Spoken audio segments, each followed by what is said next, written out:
அத்தியாயம் 40. சந்திக்கும் கரண். அழைப்பை துண்டித்த நிர்மல் கரண் முகம் வாட்டமாயிருப்பதைக் கண்டு, அப்பா என்னாச்சு என்று கேட்டான்.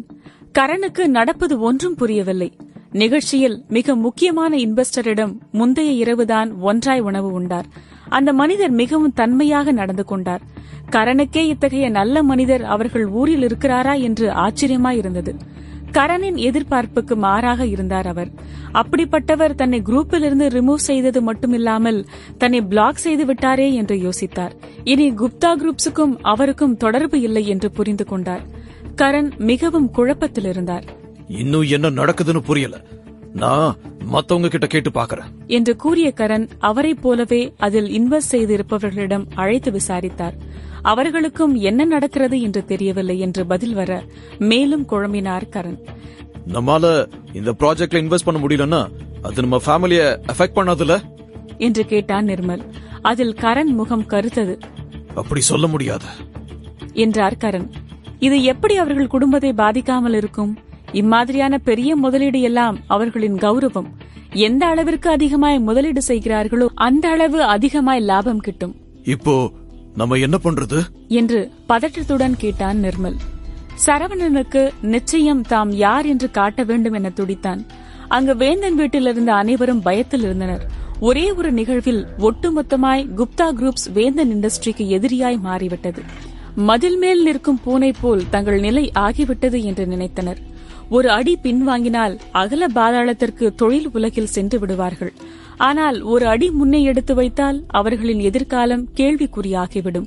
இப்போ என்ன பண்ண போறோம் என்று நிகாவை பார்த்து கேட்டார் யுவன். நிகாவுக்குமே என்ன செய்வது என்று தெரியவில்லை. அவளுமே ஒரு நாள் குப்தா குரூப்ஸை எதிர்த்து நிற்க வேண்டும் என்ற திட்டத்தில் இருந்தாள்.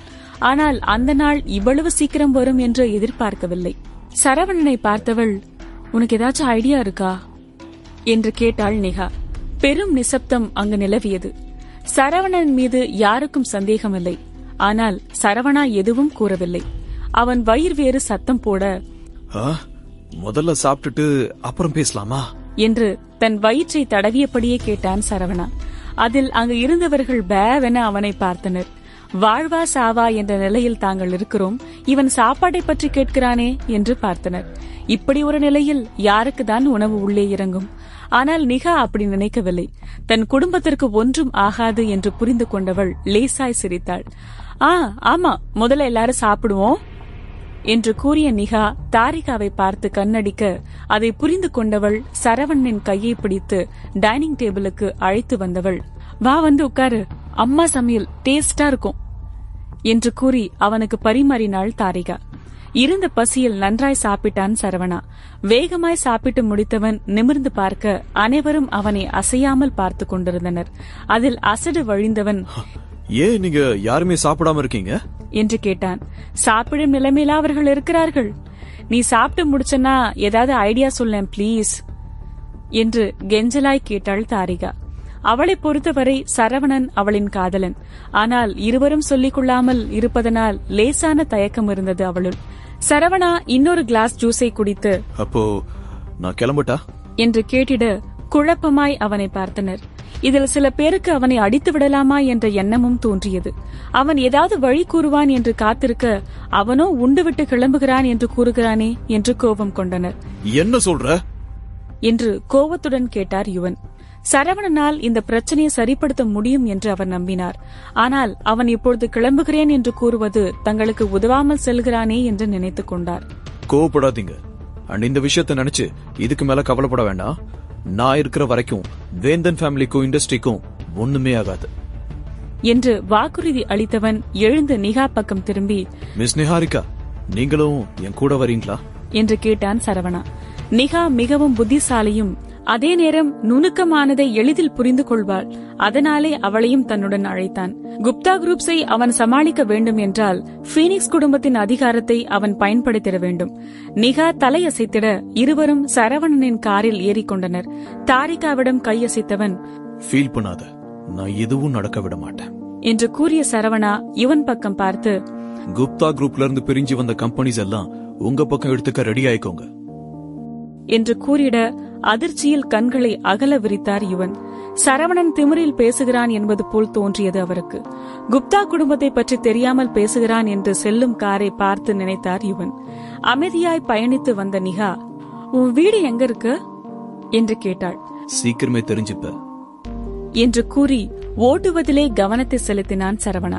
சிறிது நேரத்திலே ரெசார்ட் இருக்கும் இடத்தில் காரை நிறுத்தினான். அந்த இடத்தை கண்ட நிகா ஆச்சரியமாய் பார்த்தாள். அந்த ரெசார்ட் அமைந்திருக்கும் இடம் மிகப்பெரிய பணக்காரர்கள் வசிக்கும் இடம்.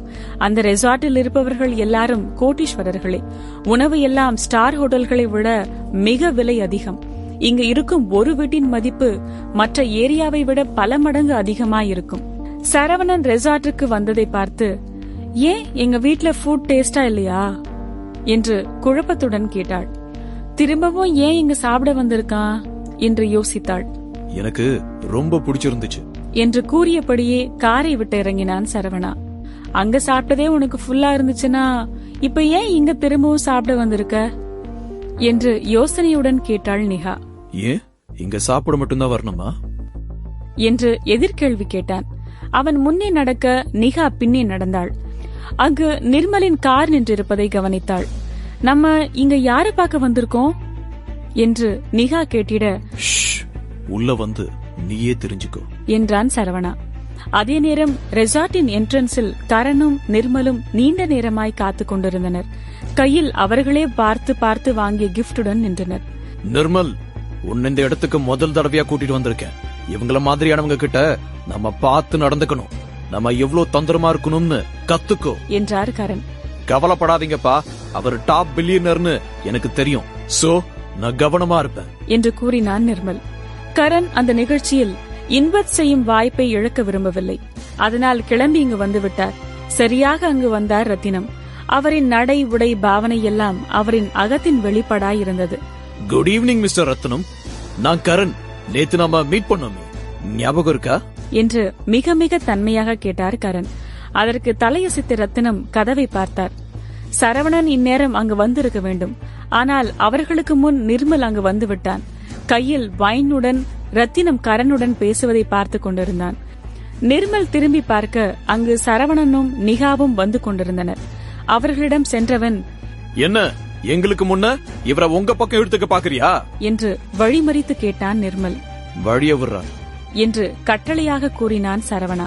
அதற்கு நிர்மல், எனக்கும் கூட சண்டை போடுற மூடில சரவணா, ஒழுங்கா என்று அவன் சொல்லி முடிக்கும் முன்பே சரவணன் முன்னே நடக்க நிர்மல் அவனை தடுத்தான். அதில் அவன் கையில் இருந்த வைன் சரவணன் சட்டையில் கொட்டிட, உன்னாலதான் இவ்ளோ காஸ்ட்லியான வைன் வீணா போச்சு என்று நிர்மல் கூற ரத்தினம் வேகமாய் எழுந்து சரவணன் பக்கம் வந்தார். சாரி மிஸ்டர் ரத்னம், என்னோட கிளாஸ்மேட்டுக்கு எப்படி நடந்துக்கணும்னு தெரியல. நீங்க என் அப்பா கூட பேசுங்க, இவனை நான் பாத்துக்கிறேன் என்று நிர்மல் கூற அவனை கண்டுக்காத ரத்தினம் சரவணன் சட்டையில் வைன் கரையை கண்டு கோபத்துடன் நாப்கினை எடுத்தவர், மிஸ்டர் சரவணா, இதெல்லாம் என்னோட தப்பு என்று கூறிட கரனும் நிர்மலும் திகைப்போடு ரத்தினத்தை பார்த்தனர். நாப்கினை வாங்கியவன், நிர்மல், இத நீயே கிளீன் பண்ணு என்று கூறினான் சரவணா.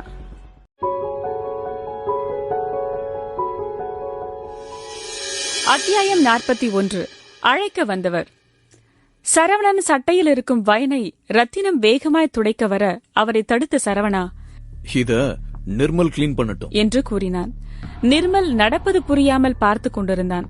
இம்மாதிரியான இடத்திற்கு வர சரவணனிற்கு தகுதியே இல்லை என்று நினைத்தான்.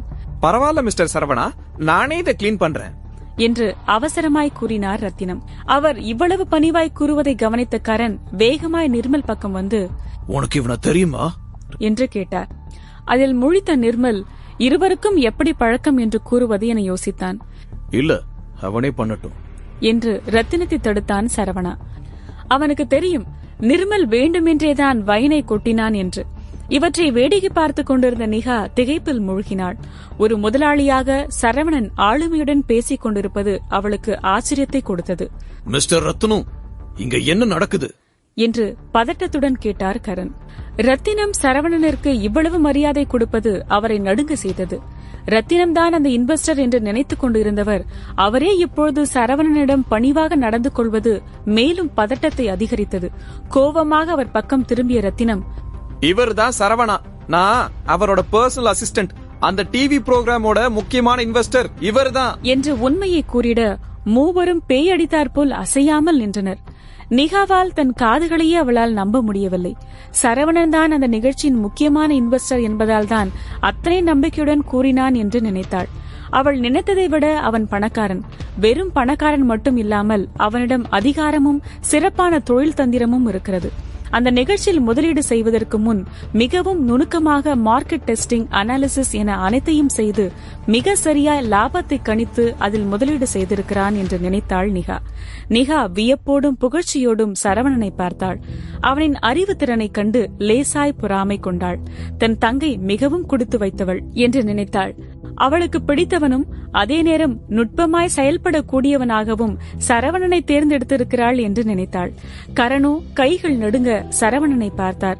இப்பொழுதுதான் தன்னை குரூப்பிலிருந்து ரிமூவ் செய்தது சரவணன் என்று புரிந்து கொண்டார். இதில் நிர்மல் வேறு அவன் சட்டையில் வைனை ஊற்றிவிட்டானே என்று அஞ்சினார். ஒழுங்கா போய் கிளீன் பண்ணு என்று அழுத்தமாய் கூறினார் கரண். இதை கேட்டவுடனே, அப்பா ஆனா இவன் தான் வந்து என் மேல மோதுனா என்று நிர்மல் கூற அவனை ஆத்திரத்துடன் பார்த்த கரண், உன்னை போய் கிளீன் பண்ண சொன்ன, காது கேட்கல என்று கண்கள் சிவக்க கேட்டார். இவனை ஏன் அழைத்து கொண்டோம் என்று வருந்தினார் கரண். இப்படி ஒரு தண்டத்தை மகனாக பெற்றதற்கு சற்று நேரம் அமைதியாய் இருந்திருக்கலாம் என்று நினைத்தார் கரண். நிர்மலுக்கு வேறு வழி இல்லை. ஆனால் முகத்திலே சரவணன் மீதான வெறுப்பு அப்பட்டமாய் தெரிந்தது.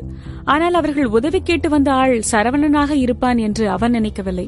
சரி, நானே அதை கிளீன் பண்றேன் என்று பல்லை கடித்துக் கொண்டு கூறினான் நிர்மல். யூனிவர்சிட்டியில் நிர்மல் தான் சரவணனை அடிக்கடி சீண்டுவான். சரவணனை சீண்டுவது கூட வெட்டி வேலை என்று நினைப்பான் நிர்மல். ஆனால் இன்றோ நிலைமை தலைகீழாக இருப்பதை நினைத்து அதீத எரிச்சலானான். கரனும் நிர்மலும் உதவி கேட்டு வந்த பில்லினர் அவர்களின் எதிரியாக இருப்பான் என்று எதிர்பார்க்கவில்லை. நிர்மல் வெயிட்டரிடம் டிஷ்யூ வாங்கிட அவர்களை சுற்றி ஒரு கூட்டம் கூடியது. பல்லை கடித்துக் கொண்டு முகம் சிவக்க நின்றிருந்தான் நிர்மல். தனது தன்மானத்தை துடைத்தெறிந்தவன் சரவணன் சட்டையில் இருக்கும் வைன் கரையை துடைத்து விட்டான். தன்னை சரவணன் அடக்குவது அவனுக்கு பிடிக்கவில்லை.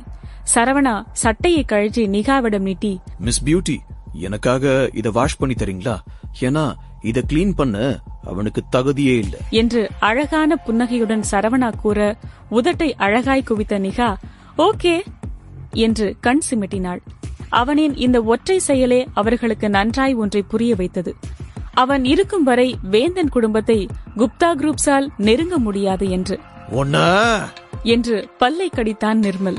சுற்றி உள்ளவர்கள் அவனையும் கரணையும் அடையாளம் கண்டு கொண்டு தங்களுக்குள் முணுமுணுக்க நிர்மலுக்கு அசிங்கமாயிருந்தது. இதற்கு மேலும் பொறுத்து கொள்ள முடியாதவன், உனக்கு இவ்ளோ திமிரு ஆகாது சரவணா, இதுக்கு மேல பொறுத்து போவோம்னு நினைக்காத, நாங்க இந்த ஷோவை இன்வெஸ்ட் பண்ணல போடா என்று கத்தி அங்கு இருக்கும் மேசையை ஓங்கி உதைத்தான் நிர்மல். வாங்கப்பா போவோம், சாதாரண டிவி ப்ரோக்ராம் தானே, நாம இதுல இன்வெஸ்ட் பண்ணாலும் பண்ணாட்டியும் வேந்தன் இண்டஸ்ட்ரீஸை விட நம்ம கிட்ட அதிகாரமும் பணமும் அதிகமாவே இருக்கு என்று கூறி சரவணனை முறைத்து அங்கிருந்து வெளியேற கரணும் அவன் பின்னே சென்றார். அங்கு இருப்பவர்கள் குப்தா குரூப்ஸ் பற்றி குறைவாக பேசிட அவருக்கு நெருடலாய் இருந்தது. கரண் கையில் இருந்த பரிசை கீழே தள்ளிவிட்ட நிர்மல், அப்பா அவன் நம்ம கிட்ட வேணும்னே இப்படி பண்றான் என்று கர்ஜித்தான். கரண் யோசனையிலே மூழ்கியிருந்தார். சரவணனின் அதிகார பலம் அவருக்கு கொஞ்சம் கொஞ்சமாய் புரிய துவங்கியது. இந்த பிரச்சனையை சால்வ் பண்ண நமக்கு வேற வழியே இல்லையா? நமக்கு தான் இங்க நிறைய பேர் தெரியுமேப்பா, அவங்க மூலமா ஏதாவது பண்ணலாம்ல. அதுவும் இல்லாம சரவணனுக்கு இருக்கிற கனெக்ஷன் அவ்வளவு ஸ்டேபிளா இல்ல, அவன் புதுசா முளைச்சவன்பா. நீங்க 20 வருஷமா பிசினஸ் பண்ணிக்கிட்டு இருக்கீங்க என்று ஆற்றாமையுடன் கூறினான் நிர்மல். கரண் மெல்ல தலையை இல்லை என்பது போல் அசைத்தார். இந்த ரெசார்ட்டிற்கு வருவதற்கு முன் குப்தா குரூப்ஸின் 10% போர்டு மெம்பர்ஸ் குப்தா குரூப்ஸில் இருந்து விலகிக் கொண்டனர். அதற்கான காரணம் அவருக்கு தெரியவில்லை. ஆனால் அது நல்லதாய் படவில்லை. இதைவிட மிக மோசமாய் ஒன்று நடக்கப் போவதை உணர்ந்தார் கரண். இதுக்கெல்லாம் காரணம் நீதான் என்று தன் ஒட்டுமொத்த கோபத்தையும் நிர்மல் மீது திருப்பினார் கரண். தேவையில்லாம இப்போ சரவணனையும் பகைச்சுக்கிட்டோம் என்றார். ஆனா அப்பா, அவன் இவ்ளோ பெரிய பணக்காரன்னு எனக்கு தெரியாது என்று கூறினான் நிர்மல். அவர்கள் வெளியே நின்று பேசிக் கொண்டிருக்க அவர்கள் அருகில் ஒரு கார் வந்து நின்றது. அந்த காரிலிருந்து இறங்கிய நடுத்தர வயதுடையவர் ரத்தினம் போல உடையை உடுத்தியிருந்தார். சார், இது உங்க தப்பு இல்லன்னு எனக்கு தெரியும் என்று அவர் கூறிட, நீங்க யாரு என்று சந்தேகமாய் கேட்டான் நிர்மல். நான் யாருங்கிறது முக்கியம் இல்ல, நான் உங்களுக்கு ஹெல்ப் பண்ண வந்திருக்கேன் என்றார். என்ன, எப்படி நீங்க எங்களுக்கு ஹெல்ப் பண்ண முடியும் என்று கேட்டான் நிர்மல். உண்மையை சொல்லணும்னா சரவணா நிஜமாலே ஒரு ஏழை. நீங்க சொன்ன மாதிரி அவனுக்கு திடீர்னு நிறைய பணம் கிடைச்சிருக்கு. நான் இப்போ இங்க எதுக்கு வந்திருக்கேன்னா சரவணா ஆடுற ஆட்டத்தை அடக்கி திரும்ப அவனை பழைய நிலைமைக்கே கொண்டு போகத்தான் என்று அழுத்தமாய் கூறினார். என்ன பழைய நிலைமைக்கா? அவன் இப்ப எவ்வளவு ரிச்சா இருக்கான்னு தெரியுமா என்று கடுகடுவென கேட்டான் நிர்மல். அதற்கு அந்த நபர் லேசாய் சிரித்து, ஏன் தெரியாது, எனக்கு ரொம்ப நல்லாவே தெரியும். அவன்கிட்ட இப்போ எவ்வளவு பணம் இருக்குன்னு புள்ளி விவரமா எனக்கு தெரியும். அந்த பணம் எங்க இருந்து அவனுக்கு வருதுன்னு தெரியும் என்று கூறிட கரணும் நிர்மலும் ஆச்சரியமாய் பார்த்தனர். இருவருக்கும் மேற்கொண்டு என்ன பேசுவது என்றே தெரியவில்லை. உங்களை அந்த புரோகிராம் இன்வெஸ்டர்ல இருந்து ரிமூவ் பண்ணிட்டாங்கல்ல என்று அவர் கேட்க வேகமாய் தலையசைத்தார் கரண்.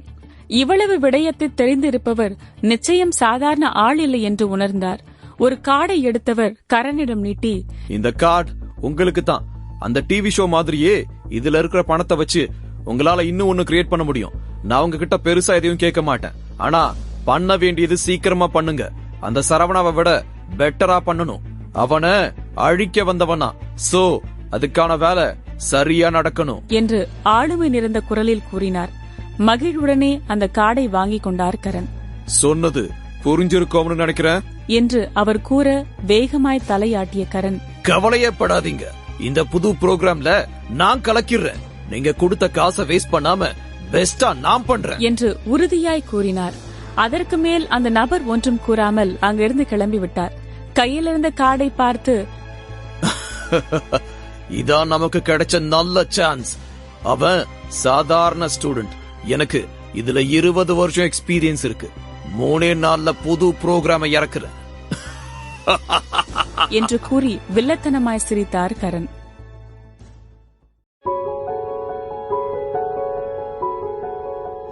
அத்தியாயம் 42. மயக்கும் மாயக்காரி. நிர்மல் சென்றதுமே நிகாவையும் வீட்டிற்கு அனுப்பிவிட்டான் சரவணா. ரத்தினத்தை பார்க்க அவர் முகமோ சரியில்லை. சரவணனின் ஊடுருவும் பார்வையை தாங்க முடியாதவர், மிஸ்டர் சரவணா, ஏன் இப்படி என்ன மேலையும் கீழையுமா பாத்துக்கிட்டு இருக்கீங்க என்று கண்களை சிமிட்டி சரவணனின் கண்ணை தவிர்த்தபடியே கேட்டவர், உங்களுக்கு பிடிக்காத எதையாவது நான் பண்ணிட்டேனா? புருவம் சுருக்கி அவரை பார்த்தவன், அப்படி இல்ல, ஆனா நீங்க எதையோ என்கிட்ட இருந்து மறைக்க நினைக்கிறீங்கன்னு எனக்கு தோணுது என்று ஆழமாய் அவரை பார்த்தபடியே கூறினான் சரவணா. அதில் ரத்தினம் முகம் வெளுத்தது. சரவணனிடம் இருந்து ரகசியத்தை மறைத்து விடலாம் என்று நினைத்திருந்தார். ஆனால் சரவணன் கண்ணிலிருந்து அது தப்பவில்லை. சாதாரண மாணவன் எப்படி தன்னை இவ்வளவு நுணுக்கமாய் கவனித்து கண்டு கொண்டான் என்று ஆச்சரியப்பட்டார். சரவணன் அழுத்தமாய் பார்த்து கொண்டே இருக்க வேறு வழி இல்லை என்று நினைத்த ரத்தினம், கொஞ்ச நாளைக்கு முன்ன ஒருத்தர் நம்ம ரெசார்ட்டுக்கு வந்தாரு என்று ஆரம்பிக்க கவனமாக கேட்க ஆரம்பித்தான் சரவணா. ரத்தினத்திற்கு இந்த ஊரில் பழக்கமானவர் யாரும் இல்லை என்பது அவனுக்கு தெரியும். அப்படி இருக்கையில் யார் வந்தார் என சிந்தித்தான். அவரு சாதாரண ஆள் இல்ல, அவரும் கிட்டத்தட்ட என்ன மாதிரியான ஆளுதான் என்று கூறினார் ரத்தினம். உடனே வேகமாய், அப்போ அவரும் பீனிக்ஸ் குடும்பத்துல வேலை பாக்குறாரா என்று கேட்டான். அதற்கு தலையசைத்த ரத்தினம், ஆமா, பீனிக்ஸ் குடும்பத்துக்காக வேலை பாக்குறவங்க உலகத்துல எல்லா இடத்துலயும் இருக்காங்க. ஆல்மோஸ்ட் எல்லா ஏரியாவும் அந்த குடும்பத்துக்கு கீழே தான் இருக்கு. இந்த இடத்துக்கு நான் வர்ற நிலைமை இல்ல. அன்னைக்கு வந்தாரே அந்த அசிஸ்டன்ட் தான் இந்த ஏரியாவோட இன்சார்ஜ் என்று கூறியவர் தனது போனை எடுத்து சரவணனிடம் காட்டி, குப்தா குரூப்ஸ் இப்ப புதுசா ஒரு ப்ரொடக்ஷன் டீம் செட் பண்ணி நியூ ப்ரோக்ராம் லான்ச் பண்ண போறாங்களாம். மிஸ்டர் சரவணா, இது நமக்கு அகைன்ஸ்டா அவங்க பண்றாங்க. நம்ம ப்ராக்ரஸ நான் ஸ்பீட் பண்ணவா என்று கேட்டார். ரத்தினம் காட்டிய செய்தியை படித்த சரவணா மறுப்பாக தலையசைத்து, நம்ம ப்ராக்ரஸுக்கு ஈக்குவலா அவங்களால ஒன்னும் பண்ண முடியாது. இப்போதைக்கு அது அவசியமும் இல்ல. என்னதான் குப்தா குரூப்ஸுக்கு இன்ஃப்ளூயன்ஸும் திறமையும் இருந்தாலும் அவங்களால நம்மள இந்த முறை வின் பண்ண முடியாது. அண்ட் என்ன சமாளிக்க அவங்க இந்த ஊர்ல இருக்கிற டாப் பிசினஸ்மேன் எல்லார் கூடவும் கொலாபரேட் பண்ணாலும் அவங்களால ஒன்னும் பண்ண முடியாது. என்ன அவங்க ரொம்ப அண்டர் எஸ்டிமேட் பண்ணிட்டாங்க. இந்த சரவணா யாருன்னு போக போக புரிஞ்சுக்குவாங்க என்று கூறினான் சரவணா. ரத்தினமுடன் பேசி முடித்தவன் அங்கு இருந்து வெளியேறினான். ரெசார்ட்டின் வெளியே வந்தவன் பார்க்கிங் ஏரியா நோக்கி செல்ல தன்னை யாரோ பார்த்து கொண்டிருப்பது போல் உணர்ந்தான். சுற்றி பார்த்தவன் மேலே பார்க்க 2ஆம் தளத்தில் இருக்கும் ஒரு அறையின் பால்கனியில் இருந்து ஒரு பெண் அவனை பார்த்து கொண்டிருந்தாள். சரவணனை விட சிறிது மூத்தவளாய் தெரிந்தாள். சீனர்கள் போல் உடை உடுத்தி இருந்தவள் பால்கனி கம்பியில் சாய்ந்து நின்று சரவணனை பார்த்து கண்ணடித்தாள். இதை பார்த்த சரவணனுக்கு புரை ஏறியது.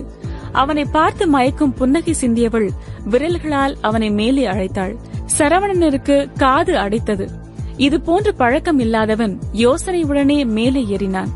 அந்த பெண்ணை கிட்டே பார்த்தவன் மூச்சு விட மறந்தான். சீன பெண் போல் இருந்தாள். அவளின் வெளுத்த தேகம், மெலிந்த உடல்வாகு பார்ப்பவரை அவளிடம் சுண்டி இழுக்கும். அவள் இருக்கும் இடத்திற்கு சென்றதும், நீங்க என்னையா கூப்பிட்டீங்க என்று கேட்டான் சரவணா. அவனை பார்த்து லேசா இதழ் விரித்தவள், நீதானே angel has fallen program investor என்று சரவணனை நெருங்கி அவன் தோளில் கை வைத்து கேட்டாள். அவளின் கைகள் மெல்ல கீழ் இறங்கி அவன் நெஞ்சில் பதிந்தது. சரவணனிற்கு மயக்கம் வராத குறையாக இருந்தது. அவளின் கையை பார்க்க அவளின் விரல்கள் விளையாட்டை அவனின் தாடியை நிமிர்த்தி அவன் முகத்தில் கோலமிட்டாள். சரவணனிற்கு இதயம் வேகமாய் துடிக்க செய்தது. அந்த பெண் என்ன செய்ய நினைக்கிறாள் என்று யோசித்துக் கொண்டிருந்தான். எப்படி உங்களுக்கு தெரியும் என்று அந்த பெண்ணின் தீண்டலில் சிரமப்பட்டு கேட்டான் சரவணா. அதில் லேசாய் சிரித்தவள், பீப்பிள்களை அப்சர்வ் பண்றதுல நான் பெஸ்ட் என்று தோளை குலுக்கி சரவணனை ஏற இறங்க பார்த்தாள். இதுக்கும் அதுக்கும் என்ன சம்பந்தம் இருக்கு என்று கேட்டான் சரவணா. சம்பந்தம் இருக்கு என்று கூறியவள் கைகள் சரவணனின் நெஞ்சில் படரவிட்டு, குப்தா குரூப்ஸ்லயே ரொம்ப கர்வமான ஆளு அந்த கரண். இதுவரை அவருக்கு யார்கிட்டவும் பணிஞ்சு போனதில்ல. அதுவும் இல்லாம இந்த இடத்துக்கு வர அவருக்கு 2 காரணம் மட்டும்தான் இருக்கு. ஒன்னு, குப்தா குரூப்ஸ்ல ஏதாவது ப்ராப்ளம் வந்தா அங்கதான் இப்ப எந்த ஒரு பிரச்சனையுமே இல்லையே. இன்னொரு ரீசன், கரண் யாரையாவது அவர் பக்கம் வச்சுக்க நினைக்கிறது என்று கூறி சரவணனை பார்த்து இதழ் விரித்தவள், இந்த ஊர்ல கரண் 20 வருஷமா இருக்காரு. இதுவரை அவருக்கு யார் பின்னமும் போனது கிடையாது. இந்த ஊர்ல இருக்கிற மத்த பெரிய ஃபேமிலில இருக்கிறவங்க கூட அவரு கூட க்ளோஸ் ரிலேஷன்ஷிப்ல இருந்ததில்ல. ஆனா ஏஞ்சல் ஹஸ் ஃபாலன் இந்த புது ப்ராஜெக்ட் மேலதான் அவருக்கு கண்ணு. சோ என்னோட அப்சர்வேஷன் எப்படி சரியா இருக்கா என்று புருவத்தை உயர்த்தி கேட்டாள். சரவணன் திகைப்பில் நின்றான். அவன் அசையாமல் நிற்பதை பார்த்தவள், நான் சொன்னது கரெக்ட்னா எனக்கு நீ ரிவார்ட் கொடுக்கலாமே என்று கூறி கண்ணடித்தாள். அவளின் மயக்கும் புன்னகையில் வீழாமல் இருக்க, சரவணன் ஒன்றும் விஸ்வாமித்திரன் இல்லையே. உங்களுக்கு என்ன வேணும் என்று கூச்சத்துடன் கேட்டான் சரவணா. நீ என்ன நினைக்கிற, உன்னை நைட் ஸ்டே கூப்பிடுவேன்னு நினைச்சியா என்று கேட்டு சிரித்தவள், ஜஸ்ட் கிஸ் பண்ணு என்று அசராமல் கூறிட சரவணனிற்கு பயத்தில் பேஸ்மெண்ட் நடுங்க ஆரம்பித்தது. அவனின் பதட்டத்தை பார்த்தவள் சத்தமாய் சிரித்து, நீ ரொம்ப இன்னசென்ட். உன்ன மாதிரியான ஆளுங்களை எனக்கு ரொம்ப பிடிக்கும். சரி விடு, இதுக்கு மேல உங்ககிட்ட விளையாட மாட்டேன். இங்க நடந்த எல்லாம் நானும் பாத்துட்டு இருந்தேன். குப்தா குரூப்ஸ் இன்வெஸ்ட் பண்ணதை எல்லாம் ஈடுகட்ட வேந்தன் இண்டஸ்ட்ரியால முடியாது. அவங்க கிட்ட இருக்கிற சொத்து பத்தாது. அதனால நீ என்ன கிஸ் பண்ணாட்டி பரவாயில்ல, அதுக்கு பதிலா மிச்சம் இருக்கிற அமௌண்ட நான் கொடுக்கறேன் என்று கூறிட அவளின் புத்தி குறுமையில் அதிர்ந்தான் சரவணா. என்ன பொண்ணுடா இவ, இவ்ளோ ஸ்மார்ட்டா அனாலிசிஸ் பண்ணிருக்கா, யார் இவ என்று யோசித்தவன், ஓகே என்று தயக்கமில்லாமல் கூறினான். அதில் அதிருப்தி அடைந்தவள் போல் முகத்தை சுருக்கியவள், ச்சே என்ன மனுஷன் நீ, என்கிட்ட கிஸ் வாங்கறதுக்கு பதிலா என்ன பணம் கொடுக்க வைக்கிற என்று சினுங்கினாள். அதில் படபடத்த சரவணா என்ன செய்வது என்று தெரியாமல் முழித்தான். என்னோட வாட்ஸ்அப் நம்பர் வச்சுக்கோ, ஃபியூச்சர்ல யூஸ் ஆகும் என்று கூறி அவளின் போனை நீட்ட இருவரும் நம்பரை பரிமாறிக் கொண்டனர். சரவணன் அங்கு இருந்து கிளம்பிட, பையன் நல்லாதான் இருக்கான், இவன மாதிரியான ஒருத்தனை பார்த்து ரொம்ப நாள் ஆச்சு என்று கூறிக்கொண்டாள். வெளியே வந்த ரத்தினம் அந்த பெண்ணை பார்த்து காலை தரையில் உதைத்தவர், மிஸ்டர் சரவணன் கிட்ட இத பத்தி சொல்ல மறந்துட்டேனே என்று கூறிக்கொண்டார். இவர் எப்படி சார்பத்திய பார்த்தாரு, இவ ஆள மயக்கிறதுல படு கில்லாடியாச்சே என்று நினைத்தார். வேந்தன் விழாவில் நிகாவின் வருகைக்காக அனைவரும் படபடப்பாய் காத்துக் கொண்டிருந்தனர். யுவன் குறுக்கும் நெடுக்கும் நடந்து கொண்டிருந்தார். அப்பாவுக்கு கால் பண்ணி உடனே இங்க வர சொல்லிடலாமா என்று தாரிகாவிடம் கேட்டார் யுவன். தாரிகாவிற்கு பெரிதா பிசினஸ் பற்றி தெரியாது என்றாலும் நிகாவாலும் யுவனாலும் சமாளிக்க முடியாத விடயத்தை அவர் வந்தால் மட்டும் சமாளிக்க முடியுமா என்று நினைத்தாள். நிகா அந்நேரம் அங்கு வர, ஏன் நீ தனியா வர என்று கேட்டார் யுவன். சரவணனுக்கு வேலை இருந்துச்சு, அதான் என்ன தனியா அனுப்பிவிட்டான் என்று கூறினாள் நிகா. நிகா, எல்லாம் எப்படி போகுது, என்ன ஆச்சு என்று ஆர்வமாய் கேட்டாள் தாரிகா. அதில் அவளின் மூக்கை நிமிட்டிவிட நிகா, சரவணா என்ன பிளான் பண்ணிருக்கான்னு என்னால புரிஞ்சுக்க முடியல. ஆனா நம்ம நினைக்கிற மாதிரி சாதாரண ஆள் இல்ல சரவணா. நிர்மலுக்கு சாதகமா அங்க ஒன்னும் நடக்கல. அங்கிருந்த ஒருத்தர் வேற சரவணனுக்கு ரொம்ப மரியாதை கொடுத்தாரு. எல்லாமே வித்தியாசமா இருக்கு என்றாள். வேந்தன் குடும்பத்தில் இருந்த நெருக்கடி இப்பொழுது இல்லை. இன்வெஸ்ட்மெண்ட் குரூப் சாட்ல குப்தா குரூப்ஸ்க்கு பதிலா நம்ம வேந்தன் ஃபேமிலி தான் ஷேர் ஹோல்ட் பண்றோம், அதுக்கான வேலையை ஆரம்பிக்கலாம் என்று மிகவும் மகிழ்ச்சியோடு கூறினார் யுவன். அனைவரும் மிகவும் மகிழ்ந்தனர். இவர்களால் முடியாத பட்சத்தில் வேறு சில ஷேர் ஹோல்டர்ஸை கூட அவர்கள் வைத்துக் கொள்ளலாம். அனைவரும் மகிழ்ச்சியில் சரவணனை புகழ தாரிகாவிற்கு சொல்ல முடியாத மகிழ்ச்சி. உடனே போனை எடுத்தவள், உன்னை இப்பவே பார்க்கணும் என்று சரவணனிற்கு செய்தி அனுப்பிட, மெத்தையில் படுத்துக் கொண்டிருந்த சரவணா வெடுக்கென்று எழுந்தமர்ந்தான்.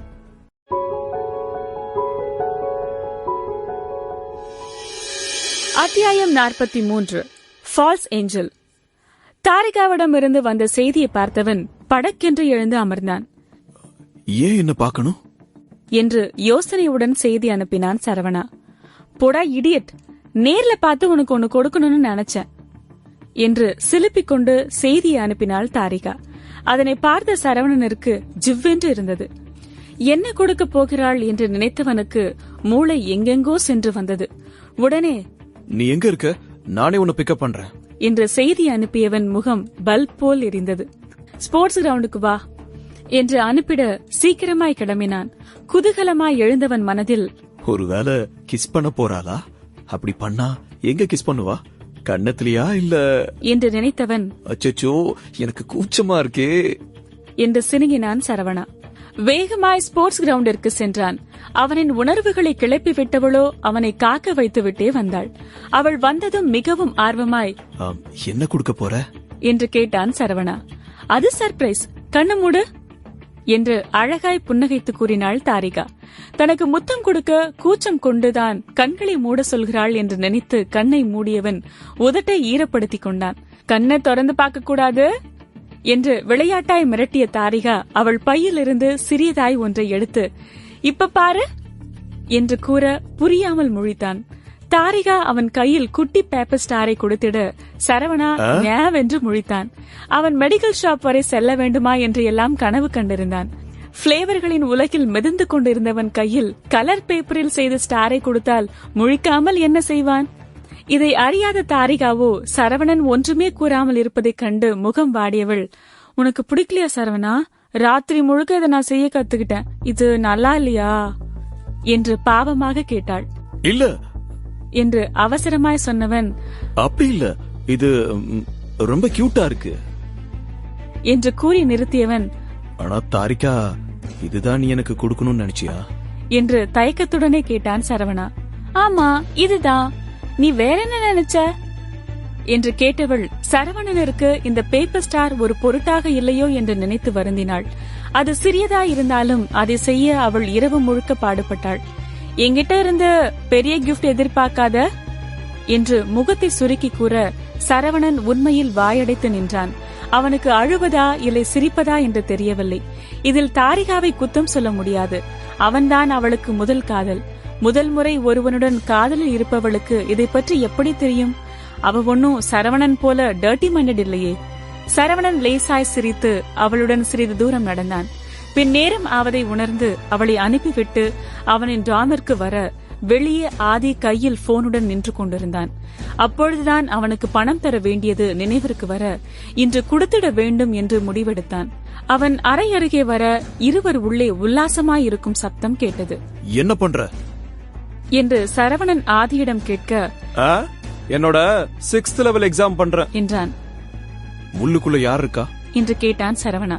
வேற யாரு, நம்ம ரூம் பிளே பாய் சந்தோஷ் என்று கூறி சிரிக்க முகத்தை சுருக்கினான் சரவணா. சந்தோஷ் ஒன்றும் அவ்வளவு பணக்காரன் இல்லை. ஆனால் அவன் அடிக்கும் கூத்து மற்ற பணக்காரர்கள் போல் இருக்கும். உடையை மாற்றுவது போல் பெண்களை மாற்றிவிடுவான். சரவணன் ஆதியிடம் பேசிக் கொண்டிருக்க அவனின் வேலையை முடித்துக் கொண்ட சந்தோஷ் கதவை திறந்தவன் இருந்த கடுப்பில் ஆதியை திட்ட வர சரவணனை கண்டு அவனிடம் பாய்ந்தான். ஓ, 2 பேரும் ஒன்னாதான் இருக்கீங்களா? எங்களை டிஸ்டர்ப் பண்ண கூடாதுன்னு தானே உனக்கு காசு கொடுத்து வெளியே நிக்க வச்சேன், அப்புறம் ஏன் இங்க இவனை விட்ட என்று கத்தினான் சந்தோஷ். இதை கேட்டு சரவணா ஆதியை அதிர்ச்சியாய் பார்க்க அவனை பார்க்க முடியாமல் திரும்பிக் கொண்டான் ஆதி. அவனை ஏன் அப்படி பாக்குற? ஒன்னாலதான் இப்ப சாப்பாட்டுக்கே வழி இல்லாம இருக்கான் என்று கூறினான் சந்தோஷ். அவன் சொல்றத கண்டுக்காத என்று சமாளித்தான் ஆதி. சரவணனும் ஆதியும் உயிர் நண்பர்கள். சரவணனிற்காக 10,000க்கு மேல் பணம் கொடுத்து உதவி இருக்கிறான். ஆனால் ஆதி என்றுமே அதனை பற்றி கூறியதில்லை. அந்நேரம் சந்தோஷுடன் இருந்த அந்த பெண் வெளியே வந்து, பேபி, நம்மளோட நேரம் இப்படி ஸ்பாயில் ஆயிடுச்சே, இதுக்கு தானே அந்த வீணா பணனுக்கு காசு கொடுத்த என்று சினுங்கலாய் கேட்டாள். நெக்ஸ்ட் டைம் இந்த மாதிரி ஆகாம பாத்துக்கிறேன் என்று கூறிட ஆதி பக்கம் திரும்பியவன் சரவணனையும் கண்டு, இவன் தானே அந்த யூனிவர்சிட்டியோட பெரிய முட்டாள் என்று அவள் கேட்க, இவனே தான், இவன் கூட ஃப்ரெண்டா இருந்ததுக்கு தான் இப்ப ஆதியும் கஷ்டப்படுறான் என்று கூறினான் சந்தோஷ். சரவணன் முகம் இறுகிட ஆதியை பார்த்து, நான் இன்னைக்கு உன் பணத்தை திருப்பி கொடுக்கதான் வந்த ஆதி என்று கூறிட, டேய் லூசு மாதிரி பண்ணாதடா, அதெல்லாம் அவசியம் இல்ல என்று அவனை சமன் செய்ய பார்த்தான் ஆதி. பேபி, இவன் 10,000க்கு மேல கடன் வாங்கியிருக்கான், எப்படி கொடுக்கறான்னு தான் பாப்போம் என்று திமிராய் சந்தோஷ் கூறிட, எல்லாரும் உன்ன மாதிரி ரிச் இல்ல டார்லிங், இவன் ஆதி அவனோட ஏடிஎம் மிஷின் மாதிரி யூஸ் பண்ணிட்டு இருக்கான் என்றாள். நான் உன் பாய் ஃப்ரெண்டை விட ரிச், சோ தேவையில்லாம என்னையும் ஆதியும் பத்தி பேசாத, உன்ன மாதிரி ஒருத்திக்கு அதுக்கு தகுதியே இல்லை என்று கடுகடுத்தான் சரவணா. ஆதி சரவணனின் கையை பிடித்து அவனை தடுக்க பார்த்தான். நீ என்னை விட பணக்காரனா? நீ யாருன்னு இந்த யூனிவர்சிட்டிக்கே தெரியும், முதல்ல உன் கடனை திருப்பி கொடுக்கிற வழிய பாரு என்று வேண்டும் என்று எல்லாருக்கும் கேட்கும் விதத்தில் கத்தினான் சந்தோஷ். அவன் சத்தத்தில் அனைவரும் சூழ்ந்து கொண்டனர். சரவணா, நீ வா, நம்ம வெளியே போய் சாப்பிடலாம் என்று ஆதி அவன் கையை பிடித்து இழுக்க நகராமல் நின்றான் சரவணா. நான் உனக்கு எவ்வளவு தரணும் என்று அசையாமல் கேட்டான் சரவணா. நீ எனக்கு ஒன்னும் தர வேண்டியதில்லை, ஒடுங்கா வாடா என்று ஆதி இழுக்க சரவணா ஒன்றும் பேசாமல் அவன் போனை எடுத்து வேலையை பார்த்தான். வக்கணையா வெட்டி பேச்சு மட்டும் பேச தெரியுது, வாங்கின காசை மட்டும் கொடுக்க தெரியல என்று குத்தலாய் கூறினான் சந்தோஷ். அவன் கூறி முடிக்க ஆதி போனில் மெசேஜ் வந்தது. அதனை எடுத்து பார்த்தவன் சிலையாய் நின்று விட்டான். அவனின் அக்கவுண்டிற்கு 3 லட்சம் வந்திருந்தது. என்ன 3 லட்சமா என்று ஆதி திகைப்புடன் கூறி சரவணனை பார்க்க அங்கு இருந்த கூட்டம் சலசலத்தது. என்ன நிறைய செலவு பண்ண சொல்லிருக்காங்க ஆதி, பட் என்ன பண்ண, எனக்கு தான் பழக்கம் இல்லையே, சோ உனக்கு பிடிச்ச வீடு எதுன்னு சொல்லு, நான் வாங்கி தரேன் என்று சரவணா கூறிட வாயை பிளந்து அனைவரும் பார்த்தனர். இதில் அந்த பெண் வெட்கமே இல்லாமல், நீ இவ்ளோ நல்லவன் எனக்கு தெரியலையே என்று சரவணனின் தோளில் கை வைக்க அதனை தட்டி விட்டவன், சாரி, எனக்கு பணத்தாசை பிடிச்ச பேய்கிட்ட அலர்ஜி இருக்கு என்று கூறியவன் ஆதி அழைத்துக் கொண்டு வெளியேறினான். அந்த பெண் அசட்டு சிரிப்புடன் சந்தோஷை பார்க்க, என் கண்ணு முன்னாடியே வராத என்று கர்ஜிக்க மாயமாய் மறைந்து விட்டாள். மூக்குடைந்து சந்தோஷ் நிற்க அவன் தோளில் கை வைத்தான் நிர்மல். கேள்வியாக சந்தோஷ் பார்க்க, இங்க நடந்தது எல்லாமே நான் பார்த்தேன், இனிமே நீ சரவணனை விட பணக்காரனா இருப்ப என்று கூறிட புரியாமல் பார்த்தான் சந்தோஷ். என்னோட ஃபால்ஸ் ஏஞ்சல் ஷோவுக்கு ஒன்ன சூஸ் பண்ணிருக்கேன், சோ உன் மேல கோடி கணக்குல இன்வெஸ்ட் பண்றேன், அதுக்கு என்ன பண்ணணும்னு தெரியும்ல என்று அழுத்தமாய் நிர்மல் கேட்க சம்மதமாய் தலையசைத்தான் சந்தோஷ். ஒன்ன இதுல எடுத்து விட்டாதாண்டா angel has fallen show flop ஆகும் என்று சரவணனை பார்த்து கூறிக்கொண்டான் நிர்மல். சரவணன் பார்பிக்யூவில் இருக்க அவனுக்கு அழைத்த Rathinam, mister Saravana, Gupta groups falls ஏஞ்சல்னு ஒரு புது ப்ரோக்ராம் கிரியேட் பண்ணிட்டாங்க, நம்ம நினைச்சதை விட ரொம்ப வேகமா இருக்காங்க, நம்ம ப்ராசஸ் ஸ்பீட் இன்க்ரீஸ் பண்ணலாமா என்று கேட்க, அதுக்கு அவசியம் இல்ல, நான் சொன்ன வேலை முடிஞ்சதா என்று கேட்டான் சரவணா. முடிஞ்சது என்றார் ரத்தினம். குட், அப்ப ஏஞ்சல் ஹாஸ் ஃபாலன் ப்ரொடக்ஷன் டீமுக்கு 5 நாள் பிரேக் கொடுங்க என்று சரவணன் கூறிட யோசனையில் புருவத்தை சுருக்கினார் ரத்தினம். 5 நாட்களில் குப்தா குரூப்ஸ் அனைத்து வேலையும் முடித்துவிட்டு முதல் எபிசோடை தயார் செய்து விடுவார்களே என்று யோசித்தார் ரத்தினம். ரெடியாகிக்கோங்க ரத்னம், நமக்கு ஒருத்தவங்க பணம் கொடுக்க போறாங்க என்று கூறி அழைப்பை துண்டித்தான் சரவணா.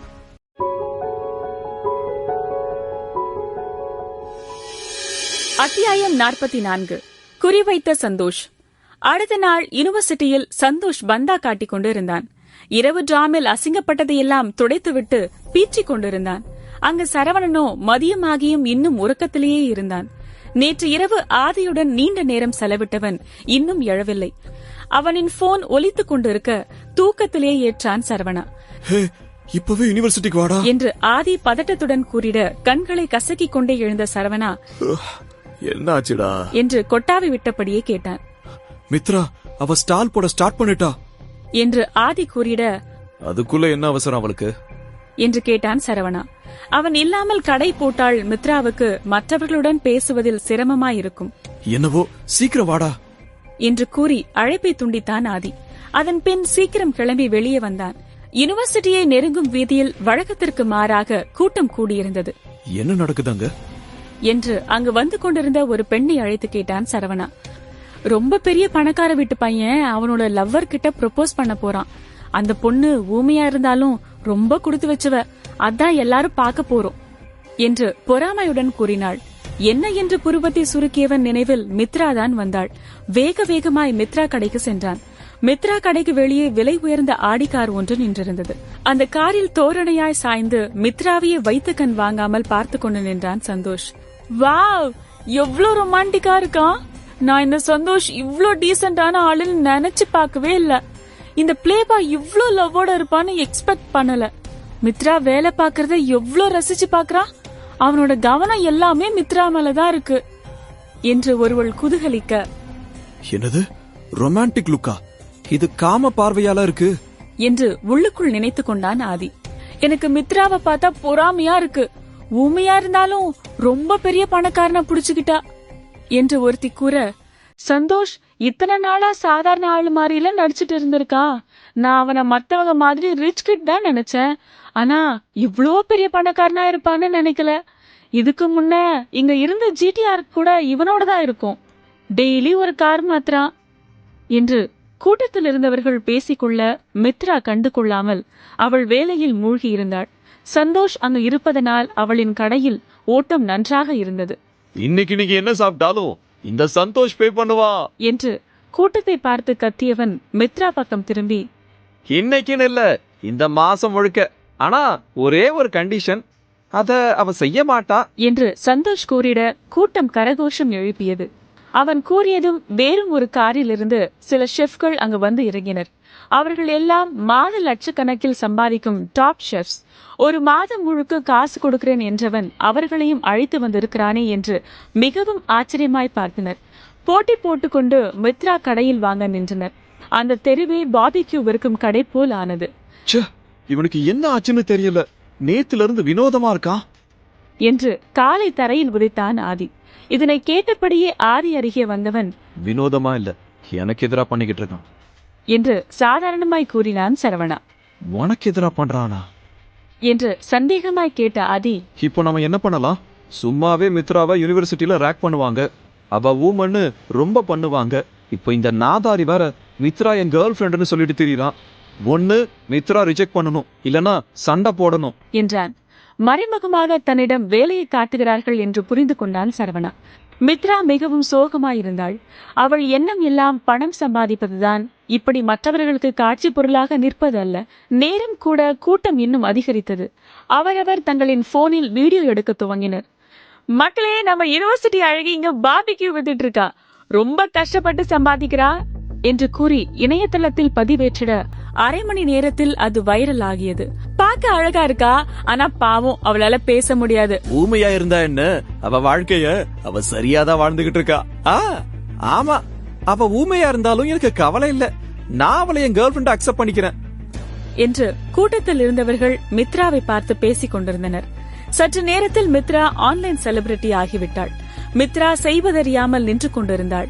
உண்மையிலேயே இவ ஊமைதானா இல்ல சிம்பத்தி கிரியேட் பண்ண இப்படி இருக்காளான்னு தெரியல, போய் டெஸ்ட் பண்ணாதான் தெரியும் என்று இஷ்டத்திற்கு அவர்கள் பேசிக் கொண்டிருந்தனர். இதை கேட்ட சரவணனுக்கே கடுப்பாயிருந்தது. மித்ரா மௌனமாய் நின்று கொண்டிருந்தாள். லைவ் பிராட்காஸ்ட்ல இப்ப 1000 பேருக்கு மேல பாத்துக்கிட்டு இருக்காங்க. மித்ரா, நான் இதுக்காக தான் வெயிட் பண்ணேன்.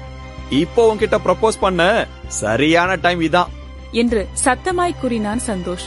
அதில் கூட்டத்தில் இருந்தவர்கள் ஆர்வமடைய கைகளை தட்டி சந்தோஷ் சந்தோஷ் என்று கூவி அவனை உற்சாகப்படுத்தினர். கையில ரோஸ் இல்லாம ப்ரப்போஸ் பண்ற என்று கூட்டத்திலிருந்து கேட்டிட, இது பூ கொடுத்து ப்ரப்போஸ் பண்ற காலம் இல்ல என்று சந்தோஷ் கூறிட, சரியாக மித்ரா கடையில் இருந்த ஸ்பீக்கர் ஒலித்தது. பேமெண்ட்காக போனை ஸ்பீக்கருடன் பொருத்தி இருந்தாள். ரிசீவ்ட் 100 காயின்ஸ் ஃப்ரம் சந்தோஷ் என்று வந்திட அங்கு இருந்தவர்கள் ஆரவாரம் செய்தனர். 100 காயின்களின் மதிப்பு 20,000 தேரும். குறிப்பாக அங்கிருந்த பெண்கள் வயிற்றெரிச்சலுடன் பார்த்தனர். மித்ரா அதனை பொருட்படுத்தாது பார்பிக்யூ செய்து கொண்டிருந்தாள். மித்ரா, எனக்கு உன்னை பிடிச்சிருக்கு, என் கூட இருப்பியா நீ என்று சத்தமாய் கேட்டான் சந்தோஷ். மித்ராவின் கண்கள் அவளுக்கு இதில் விருப்பமில்லை என்பதை அப்பட்டமாய் காட்டியது. சந்தோஷின் காதல் வெளிப்பாடு அவளை அசிங்கப்படுத்த செய்தது போல் உணர்ந்தாள். சரவணன் போன்று ஆழமாய் நேசிக்கும் ஒருவனைதான் அவள் எதிர்பார்க்கிறாள். தன் காதலிக்காக என்ன வேண்டும் என்றாலும் செய்பவனைத்தான் எதிர்பார்க்கிறாள். மித்ரா சரவணனையே கெஞ்சும் விழிகளோடு பார்த்தாள். பார்வையாலே தன்னை காப்பாற்ற கூறினாள் மித்ரா. கூட்டத்தில் இருந்தவர்கள் சந்தோஷின் காதலை ஏற்றுக்கொள்ள கூப்பாடு போட்டவர்கள் அதனோடு இல்லாமல் மித்ராவையும் தரக்குறைவாக பேசினர். இந்த காசு சம்பாதிக்க பெண்ணுங்க எத்தனை நைட் ஸ்பெண்ட் பண்ணணும் தெரியுமா? அவனுக்கு ஓகே சொல்லு என்று கத்திட ஆதிக்கு ஆத்திரம் வந்தது. இங்க இருக்கிறவங்க எல்லாம் அவங்க இஷ்டத்துக்கு பேசுறாங்க. பேசாம நீ கொடுத்த பணத்துல இருந்து நான் அவளுக்கு அதிகமா காயின் சென்ட் பண்ணவா என்று கேட்டான் ஆதி.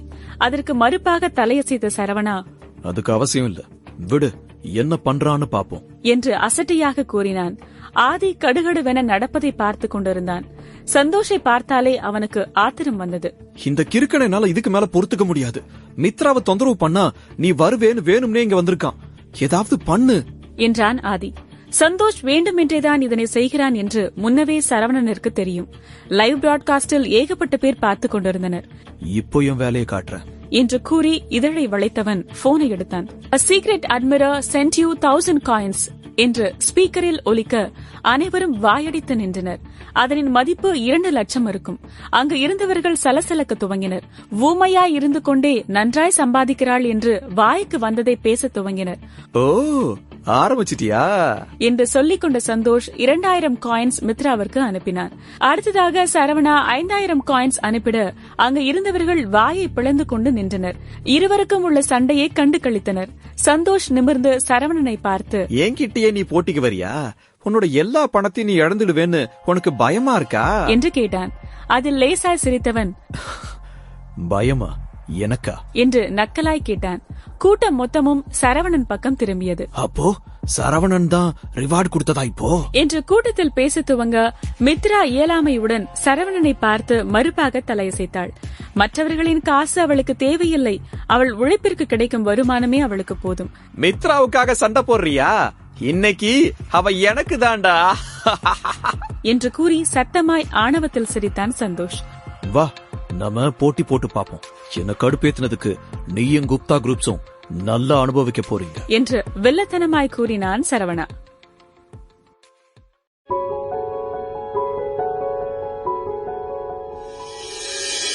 அத்தியாயம் 45.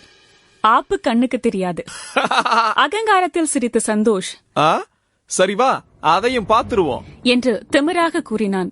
தன் திட்டப்படி சரவணனை தூண்டிவிட்டோம் என்று மகிழ்ச்சியில் இருந்தான். இங்கு வந்து கொண்டிருந்த பொழுது படப்பிடிப்பு குழு இங்கு வந்து இருப்பதை கண்டு கொண்டான் சரவணா. குப்தா குரூப்ஸ் வேலையை ஆரம்பித்து விட்டார்கள் என்று நினைத்தான். அவர்கள் எப்படி அவர்களின் நிகழ்ச்சியை நடத்தினாலும் சரவணனிற்கு அதில் கவலை இல்லை. ஆனால் இதில் மித்ராவையும் இழுத்துவிட்டதை அவனால் ஏற்றுக்கொள்ள முடியவில்லை. ஏற்கனவே அவளின் குறைபாடால் பல இன்னல்களை அவள் சந்தித்துக் கொண்டிருக்கிறாள். இதில் வேறு மீடியாவில் அவள் முகம் வந்தால் அவளுக்கு தான் பிரச்சனை அதிகம் என்று நினைத்தான். அவன் நினைத்திருந்தால் 24 மணி நேரத்தில் குப்தா குரூப்ஸ் இருந்த இடம் இல்லாமல் ஆக்கிவிட முடியும். சரி வா, நான் 5000 காயின்ஸ் கொடுத்துட்டேன், இப்போ ஒன் டர்ன் என்றான் சரவணா. அவனின் 5000 காயின்ஸ் 10 லட்சம் மதிப்பாகும்.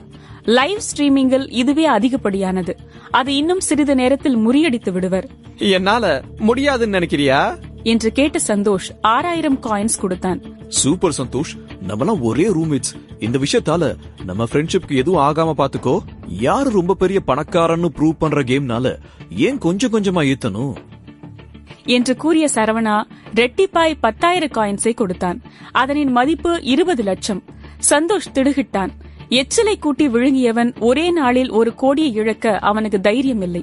சந்தோஷ் தயங்குவதை கண்டு கொண்ட சரவணா வேண்டுமென்றே, உன்னால முடியலனா ஏண்டா பந்தா பண்ற?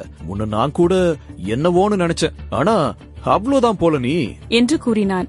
அவன் அருகில் இருந்த ஆதி ஆர்வமாய் பார்த்துக் கொண்டிருந்தான். இப்படி அனைவர் முன்னிலையிலும் சந்தோஷ் அசிங்கப்படுவதை பார்க்க அவனுக்கு மகிழ்ச்சியாய் இருந்தது. சந்தோஷ் தயங்கினான். ஒரு நிமிஷம் என்று கூறிய சந்தோஷ் உடனே நிர்மலுக்கு செய்தி அனுப்பினான். இவற்றையெல்லாம் பார்த்துக் கொண்டிருந்த நிர்மல், நீ கண்டினியூ பண்ணு, எவ்வளவு ஆனாலும் பரவாயில்ல, நீ சரவணனை தோக்கடிச்சே ஆகணும் என்று அழுத்தமாய் கூறினான் நிர்மல். சரவணனிடம் பணம் இல்லாமல் போனால் அவனுக்கு நண்பர்களை விட எதிரிகள்தான் அதிகம். அவனால் ஒன்றும் செய்ய முடியாது என்று நினைத்தான் நிர்மல். இருந்தாலும் சரவணா டிராப்ல விழுந்துராத என்று கண்டித்தான் நிர்மல். அதன்பின் சந்தோஷ் 15,000 காயின்ஸ் அனுப்பினான். அதனின் மதிப்பு 30 லட்சம். அதில் கூட்டம் மொத்தமும் வாயடைத்து நின்றது. எல்லாரும் சந்தோஷை புகழ்ந்து பேச அவன் காற்றில் பறந்து கொண்டிருந்தான். எல்லோரும் சரவணனை பார்த்தனர். இப்பொழுது கொடுக்க வேண்டியது அவனின் முறை. ஊடகங்களும் இதனை செய்தியாக்கிக் கொண்டிருந்தனர். குப்தா குரூப்ஸ் பணக்காரர்களாக இருந்தாலும் நிர்மல் முதல் முறை இவ்வளவு அதிகம் விரயமாக செலவழித்து இருக்கிறான். 50 லட்சம் கொடுத்த சரவணா, சந்தோஷ், ஒரு பொண்ணுக்காக சண்டை போடுறப்போ இப்படி கஞ்சத்தனம் பண்ணக்கூடாது. சரி, இதோட நிறுத்திக்கோ, அப்புறம் உனக்கு நல்லதில்ல என்று கூறினான். சந்தோஷை வேண்டுமென்றே தூண்டிவிட்டான் சரவணா. இப்பொழுது என்ன செய்வது என்று யோசித்துக் கொண்டிருந்த சந்தோஷ் மீண்டும் நிர்மலின் கட்டளைக்காக காத்திருந்தான். கரனுக்கும் நிர்மலுக்கும் இப்பொழுது என்ன செய்வது என்றே தெரியவில்லை. அப்பா, இத கண்டினியூ பண்ணலாமா? ஒவ்வொரு கண்டெஸ்டன்டுக்கும் 1 கோடி தான் அலோகேட் பண்ணிருக்கோம் என்று கூறினான் நிர்மல். சிறிது யோசித்த கரண், கண்டினியூ பண்ண சொல்லு. இதை விட நமக்கு பெஸ்ட் ஸ்டார்ட் இருக்காது. இதுல நமக்கு எதிரா இருக்கிறது சரவணா, இன்னொரு புரோகிராமோட மிகப்பெரிய இன்வெஸ்டர். பப்ளிக் முன்ன அவனை அசிங்கப்படுத்த இதான் நல்ல சான்ஸ் என்று கூறிட, நீங்க தான் பெஸ்ட் அப்பா என்று கூறியவன் சந்தோஷுக்கு பணத்தை அனுப்பினான். அதை கண்ட சந்தோஷுக்கு கைகள் நடுங்கியது. இவ்வளவு கொடுப்பது மிக அதிகம் என்று நினைத்தான். அந்த பணத்தை சந்தோஷ் அனுப்பிவிட மொத்த மீடியாவும் பரபரப்பு அடைந்தனர். உடனே ஊடகங்கள் அனைத்தும் யூனிவர்சிட்டியை நோக்கி கிளம்பியது. இதுவே முக்கிய செய்தியாக மாறியது. நாம நினைச்சதை விட ரொம்ப நல்லாவே நடக்குதுப்பா என்றான் நிர்மல். அதற்கு தலையசைத்த கரண், நிர்மல், நான் உனக்கு ஒரு விஷயத்த சொல்லி கொடுக்கணும். ஒரு பிசினஸ் மேன்னா பப்ளிக் முன்ன நம்ம பண்றதுக்கு எவ்வளவு பவர் இருக்குன்னு தெரிஞ்சுக்கோ. நம்ம அட்வர்டைசிங் பண்றதை விட இது நல்லா ரீச் ஆகும் என்று கூறினார். அதில் தலையசைத்தவன், நான் உங்ககிட்ட நிறைய கத்துக்கணும்பா என்று தன் தந்தையை நினைத்து பெருமையாக கூறினான் நிர்மல். அவர்களின் ஷோ மொத்த மீடியாவின் கவனத்தை இழுத்தது. மொத்த பணத்தையும் கொடுத்த சந்தோஷ், இப்போ ஒன் டர்ன் சரவணா என்றான் சந்தோஷ். இப்பொழுது சரவணா மட்டும் பணத்தை இரட்டிப்பாக்கினால் இதைவிட பெரும் அதிர்ச்சி வேறு இல்லை. நிச்சயம் அவன் அப்படி செய்ய மாட்டான் என்று நம்பினான் சந்தோஷ். அதில் சிரித்த சரவணா, தேங்க்ஸ் டியூட், ஆனா நீ இவ்ளோ பணம் கொடுத்தும் அவ உன் பக்கம் அசர்ற மாதிரி தெரியலையே. அப்புறம் ஹியூமன் டிராபிகிங் நம்ம நாட்டுல இல்லீகல்.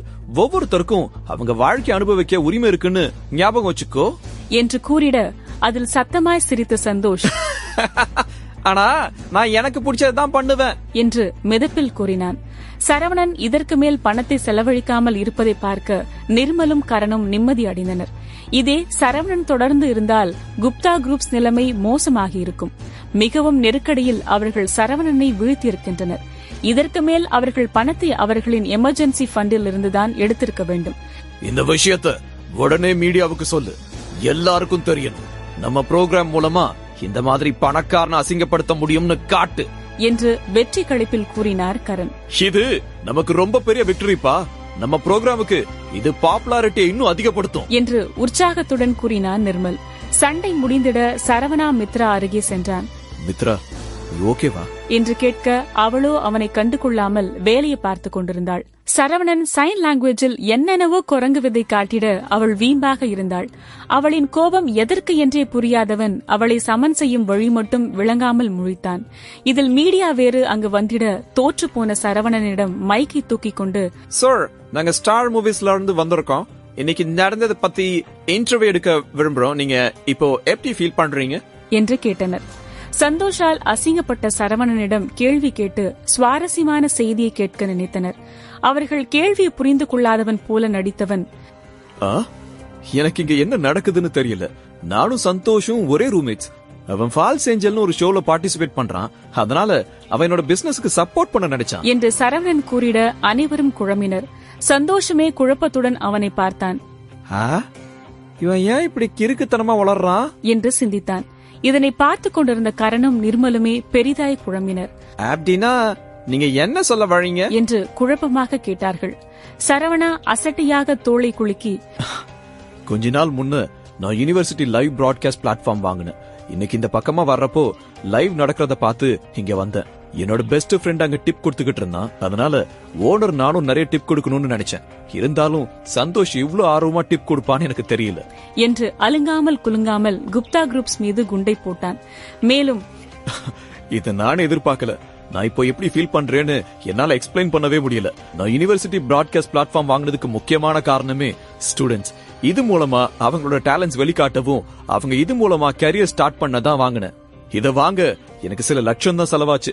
ஆனா இன்னைக்கு ஒரே நாள்ல இவ்ளோ சம்பாதிப்பேன்னு எனக்கு தெரியல. உண்மையிலேயே நான் ரொம்ப லக்கி என்று சரவணன் கூறிட ரிப்போர்ட்டர்கள் அனைவரும் கண்களை அகல விரித்து பார்த்தனர். இதை கேட்ட சந்தோஷ் பேச்சற்று நின்றான்.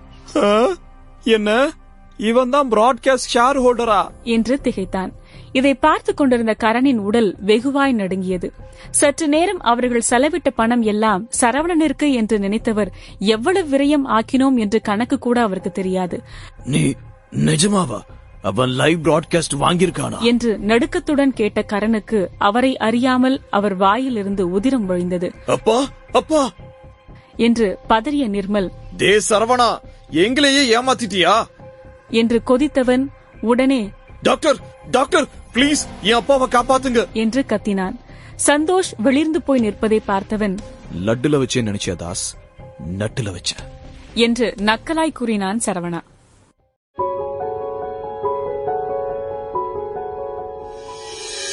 அத்தியாயம் 46. காப்பிரைட் முக்கியம். சரவணனின் இன்டர்வியூவை பார்த்துக் கொண்டிருந்த ரத்தினமும் சிரித்துக் கொண்டிருந்தார். சரவணா திறம்பட செயல்பட்டு முன்கூட்டிய லைவ் பிராட்காஸ்ட் பிளாட்ஃபார்மை வாங்கி சந்தோஷை அவன் வலையில் விழ வைத்து மொத்த பணத்தையும் லாபமாக மாற்றிவிட்டான். அங்கு மயக்கத்தில் இருந்த கரண் சிறிது நேரம் கழித்தே கண் விழித்தார். அப்பா அப்பா, உங்களுக்கு ஒண்ணும் இல்லல? இப்பவே ஆளுங்களை அனுப்பி அந்த சரவணன் கை கால உடைச்சு போட சொல்றேன் என்று ஆத்திரத்தில் சீறினான் நிர்மல். சரவணன் மீது கொலை வெறி இருந்தது அவனுக்கு. அவசரப்படாத என்று கூறிய கரண் அவனை அழைத்து, சரவணனை ஹேண்டில் பண்றது அவ்வளோ ஈஸி இல்ல. சோ முதல்ல ப்ரோக்ராம் பத்தின நியூஸ் ரிலீஸ் பண்ணு. இன்னைக்கு ராத்திரியே பிரஸ் கான்ஃபரன்ஸ் அரேஞ்ச் பண்ணு. நாம நாளைக்கே ஷூட்டிங்க ஸ்டார்ட் பண்ணணும் என்றார். அவர் சொல்லுவதற்கு எல்லாம் தலையசைத்தான் நிர்மல். அவரின் உத்தரவுப்படி அனைவரும் வேலையை ஆரம்பித்தனர். அப்பா, நீங்க ரொம்ப பிரஷர் எடுத்துக்காதீங்க. கண்டிப்பா இந்த விஷயத்தை நான் நல்லபடியா முடிக்கிறேன் என்று அவர் கையை பிடித்து பழி உணர்வோடு கூறினான். தன் தந்தையை இப்படி ஆக்கிய நினைப்பே அவனுக்கு அதீத கோபம் உண்டாக்கியது. மறுப்பாக தலையசைத்த கரண் 2 முறை இருமியபடியே எழுந்து நின்றவர், அவன் குப்தா குரூப்ஸ் கிட்டயே விளையாட நினைக்கிறான். ஆனா அவனுக்கு அதுக்கு தகுதி இல்லன்னு நாம காட்டணும். பணம் இருந்தா யாரு வேணும்னாலும் என்ன வேணும்னாலும் பண்ணலாம். ஆனா அவன் ரொம்ப மெதப்புல இருக்கான். பணத்தையும் தாண்டி இங்க யார் பாஸ்னு அவனுக்கு காட்டணும் என்று கூறி தனது கோட்டை சரி செய்தார். நிர்மல் ஏற்பாடு செய்த கான்பரன்ஸிற்கு அனைத்து ஊடகங்களும் வந்துவிட்டார்கள். இந்த விடயமே தலைப்பு செய்தியாக ஓடியது. காட்டுத்தீ போல் வேகமாக ஊர் முழுக்க அந்த செய்தி பரவியது. மித்ரா கடையை மூடும் நேரம் வர சரவணனும் அவளுக்கு உதவி கொண்டிருந்தான். அவள் என்னதான் பேசாமல் இருந்தாலும் சரவணா வேலையை செய்து கொண்டிருந்தான். மித்ரா, நீ ஹாப்பியா இல்லையா என்று கேட்டான் சரவணா. அதற்கு மறுப்பாக தலையசைத்து பேசாமல் வேலையை பார்த்தாள். அனைத்தையும் எடுத்து வைத்திட ரத்தினம் அங்கு வந்தார். மிஸ்டர் சரவணா, ஒரு பிரச்சனை என்று படபடத்தார். முதல்ல அமைதியாகுங்க ரத்னம், பொறுமையா என்னாச்சுன்னு சொல்லுங்க என்று நிதானமாய் கேட்டான் சரவணா. குப்தா குரூப்ஸ் நம்மள டிராப் பண்ணிட்டாங்க. இன்னைக்கு நடந்தத அவங்க ஷூட் பண்ணிருக்காங்க. அதத்தான் ஃபர்ஸ்ட் எபிசோட ரிலீஸ் பண்ண போறாங்களாம். அதுவும் இல்லாம ஒவ்வொரு வாரமும் புது புது எபிசோட அவங்க ரிலீஸ் பண்ண போறாங்க என்று கூறினார் ரத்னம். அவர்களுக்கு முன்னே குப்தா குரூப்ஸ் ரிலீஸ் செய்வது மட்டுமில்லாமல் அப்படி அது ரிலீஸ் ஆனால் சரவணனின் அடையாளம் மொத்தமாய் வெளி உலகத்திற்கு தெரிந்துவிடும் என்று அஞ்சினார். பேசாம நான் ஃபேமிலியை கான்டாக்ட் பண்ணி இந்த விஷயத்தை ஸ்டாப் பண்ண சொல்லவா? இல்லனா உங்க ஐடென்டிட்டி வெளியே தெரிஞ்சுவிடும் மிஸ்டர் சரவணா என்றார் ரத்தினம். சிறிது யோசித்த ரத்தினம், அதுக்கு அவசியம் இல்லன்னு நினைக்கிறேன். ஆமா, இன்னைக்கு இதை செலிப்ரேட் பண்ண குப்தா குரூப்ஸ் பார்ட்டிக்கு ஏற்பாடு பண்ணிருப்பாங்களே என்று கேட்டான். ஆமா, ஹோட்டல் கிராண்ட் இன்ல என்று கூறினார் ரத்தினம். இதை கேட்டு லேசாய் சிரித்துக் கொண்டான் சரவணா. கோடிக்கணக்கில் இழந்த பின்பும் பார்ட்டி வைத்துக் கொண்டாட அவர்களுக்கு மனம் இருக்கிறது என்று நினைத்துக் கொண்டான். இது சாதாரண பார்ட்டி இல்லை, பல முதலீட்டாளர்களை தங்கள் பக்கம் இழுக்கும் நிகழ்வு. இதன் மூலமாக குப்தா குரூப்ஸின் புகழ் ஒரே இரவில் விண்ணை தொடும். என்ன பகச்சுக்கிட்டதுனால அவங்களுக்கு பெரிய லாஸ் ஆக போகுதே என்று போலியாய் வருந்திய சரவணா ரத்தினத்தை பார்த்து, நான் இன்னைக்கு பார்ட்டிக்கு போக போறேன், சோ நல்ல கிஃப்டா ரெடி பண்ணிடுங்க என்று கண்ணடித்து கூறினார். ஆனா அவங்கதான் உங்களை கூப்பிடவே இல்லையே என்று புருவத்தை சுருக்கினார் ரத்தினம். ஏற்கனவே குப்தா குரூப்ஸையும் சரவணனும் எதிரிகள் என்று மீடியா மூலமாக அனைவருக்கும் தெரியும். இதில் அவன் அங்கு சென்றால் அவனை அசிங்கப்படுத்துவார்கள் என்று வருந்தினார் ரத்தினம். ஆனால் அவருக்கு சரவணனின் எண்ணம் புரியவில்லை. ரத்னம், அவங்க என்ன கூப்பிடாம பார்ட்டி வச்சிருக்காங்க, அதுக்கு ஏதாவது நம்ம பண்ணணும்ல. இந்த பார்ட்டி அவங்க லாஸ் செலிப்ரேட் பண்ணான்னு காட்டணும்ல, சோ சின்னதா கொளுத்தி போட்டுட்டு வரேன் என்று விளையாட்டாய் கூறிட ரத்தினம் குழப்பத்தில் இருந்தார். 2 மணி நேரம் கழித்து ஹோட்டல் கிராண்டன். நிர்மலும் கரனும் வெளியே நின்று விருந்தாளிகளை வரவேற்றுக் கொண்டிருந்தனர். இருவரும் பல பேருடன் பேசிக் கொண்டிருந்தனர். நிர்மல் கரண் பக்கத்தில் வந்திட, நிர்மல், இந்த பிரச்சனை முடிஞ்சதும் உனக்கும் தாரிகாவுக்கும் கல்யாணம் பண்றத பத்தி நாம பேசணும் என்று கூறினார் கரண். அதில் அகம் மகிழ்ந்தாலும் கேள்வியாய் கரனை பார்த்து, ஆனா அப்பா, உங்களுக்கு தான் நான் தாரிகாவை கல்யாணம் பண்றது பிடிக்கலன்னு சொன்னீங்க என்று கேட்டான். முன்ன வேந்தன் குடும்பம் ரொம்ப பிரச்சனையில இருந்தாங்க என்றார் கரண். இப்ப மட்டும் என்னவா என்று நிர்மல் கேட்க, இப்பவும் தொல்லதான். ஆனா நீ தாரிகாவை கல்யாணம் பண்ணியே ஆகணும். அது நேர் வழியோ இல்ல குறுக்கு வழியிலயோ, ஆனா நடக்கணும். அப்பதான் அந்த வேந்தன் குடும்பத்துக்கு நான் யாருன்னு காட்ட முடியும். நம்ம முன்னாடி அவங்க ஒண்ணுமே இல்லன்னு காட்டணும் என்று குரூர புத்தியுடன் கூறினார் கரண். தேங்க்யூப்பா என்று மகிழ்ந்த நிர்மல் தாரிகா தன்னுடன் இருப்பதை நினைத்து கேடித்தனமாய் சிரித்தான். கற்பனையில் எல்லையில்லாமல் தாரிகாவுடன் இருப்பது போல் நினைத்து பார்த்தான். உடனே போனை எடுத்து தாரிகாவிற்கு மெசேஜ் செய்தான். தாரிகா, இன்னைக்கு ராத்திரி உனக்கு புரியும் சரவணன் யாரு, நான் யாருன்னு. இனி வாழ்க்கை முழுக்க நீ எனக்கு தான் என்று அனுப்பினான். அங்கு வேந்தன் வீட்டில் நடப்பதை கவனித்துக் கொண்டிருந்தவர்கள் பதட்டத்துடனே இருந்தார்கள். என்ன நடக்குது இப்போ? இந்த சரவணாவை நம்பலாமா வேணாமா? நம்ம வேற மொத்த பணத்தை இன்வெஸ்ட் பண்ணிட்டோம் என்று ஒருவர் கூற யுவன் முகம் கருத்தது. சரவணா அசட்டையாக இருக்கிறான் என்று நினைத்தார். சரவணா புரொடக்ஷன் டீமுக்கு பிரேக் கொடுத்துவிட்டு குப்தா குரூப்ஸ்க்கு நிலைமையை மாற்ற வாய்ப்பு கொடுக்கிறான் என்று நினைத்தார். இந்த முறை அவர்கள் தோற்றால் இனி இழப்பதற்கு ஒன்றும் இல்லை என்று நினைத்தார். அவரே ஏன் ஒரு மாணவனை நம்பினோம் என்று வருத்தப்பட்டார். அங்கு ஹோட்டல் கிராண்டனிற்கு வந்து சேர்ந்தான் சரவணா. கையில் ரத்தினம் கொடுத்த பரிசோடு வந்திருந்தான். அவனை பார்த்த நிர்மலும் கரனும் ஆச்சரியப்பட்டனர். எந்த முகத்தை வைத்துக் கொண்டு அவன் வந்திருக்கிறான் என்று பார்த்தனர். பாத்தீங்களாப்பா, நம்ம கிட்ட மோத முடியாதுன்னு தெரிஞ்சு இப்ப கால விட வந்திருக்கான் என்று கூறிய நிர்மல் சரவணனை அசிங்கப்படுத்த பல டயலாக் யோசித்து வைத்தான். இப்பதான் நம்ம தகுதிக்கு அவன் வர்த் இல்லன்னு புரிஞ்சிருப்பான். அதான் மன்னிப்பு கேட்க நம்ம கூப்பிடாமலேயே இங்க வந்திருக்கான். அதுவும் இல்லாம அவன் ஷோவை வேற போஸ்ட்பான் பண்ணிருக்கான் என்று கூறிய கரண் மேலும் இருந்த கடுப்பில், அவன் என்னதான் பணக்காரனா இருந்தாலும் நம்ம லெவலுக்கு இல்ல, நம்ம தகுதிக்கு அவனால நிக்கவே முடியாது என்று அவர் கூறி முடிக்க சரியாக அவர்கள் முன்னே வந்து நின்றான் சரவணா. அவனை முறைத்த நிர்மல் செக்யூரிட்டிக்கு கண்ணை காட்டினான். உடனே சரவணன் அருகில் வந்த security, Saravana sir, Gupta groups உங்களை இன்வைட் பண்ணல, சோ இங்க இருந்து கிளம்புங்க என்று கூறினார். அட இருப்பா, முக்கியமா பேச வந்திருக்கேன் என்று சரவணன் கூற, உனக்கும் எங்களுக்கும் பேச ஒன்னும் இல்ல.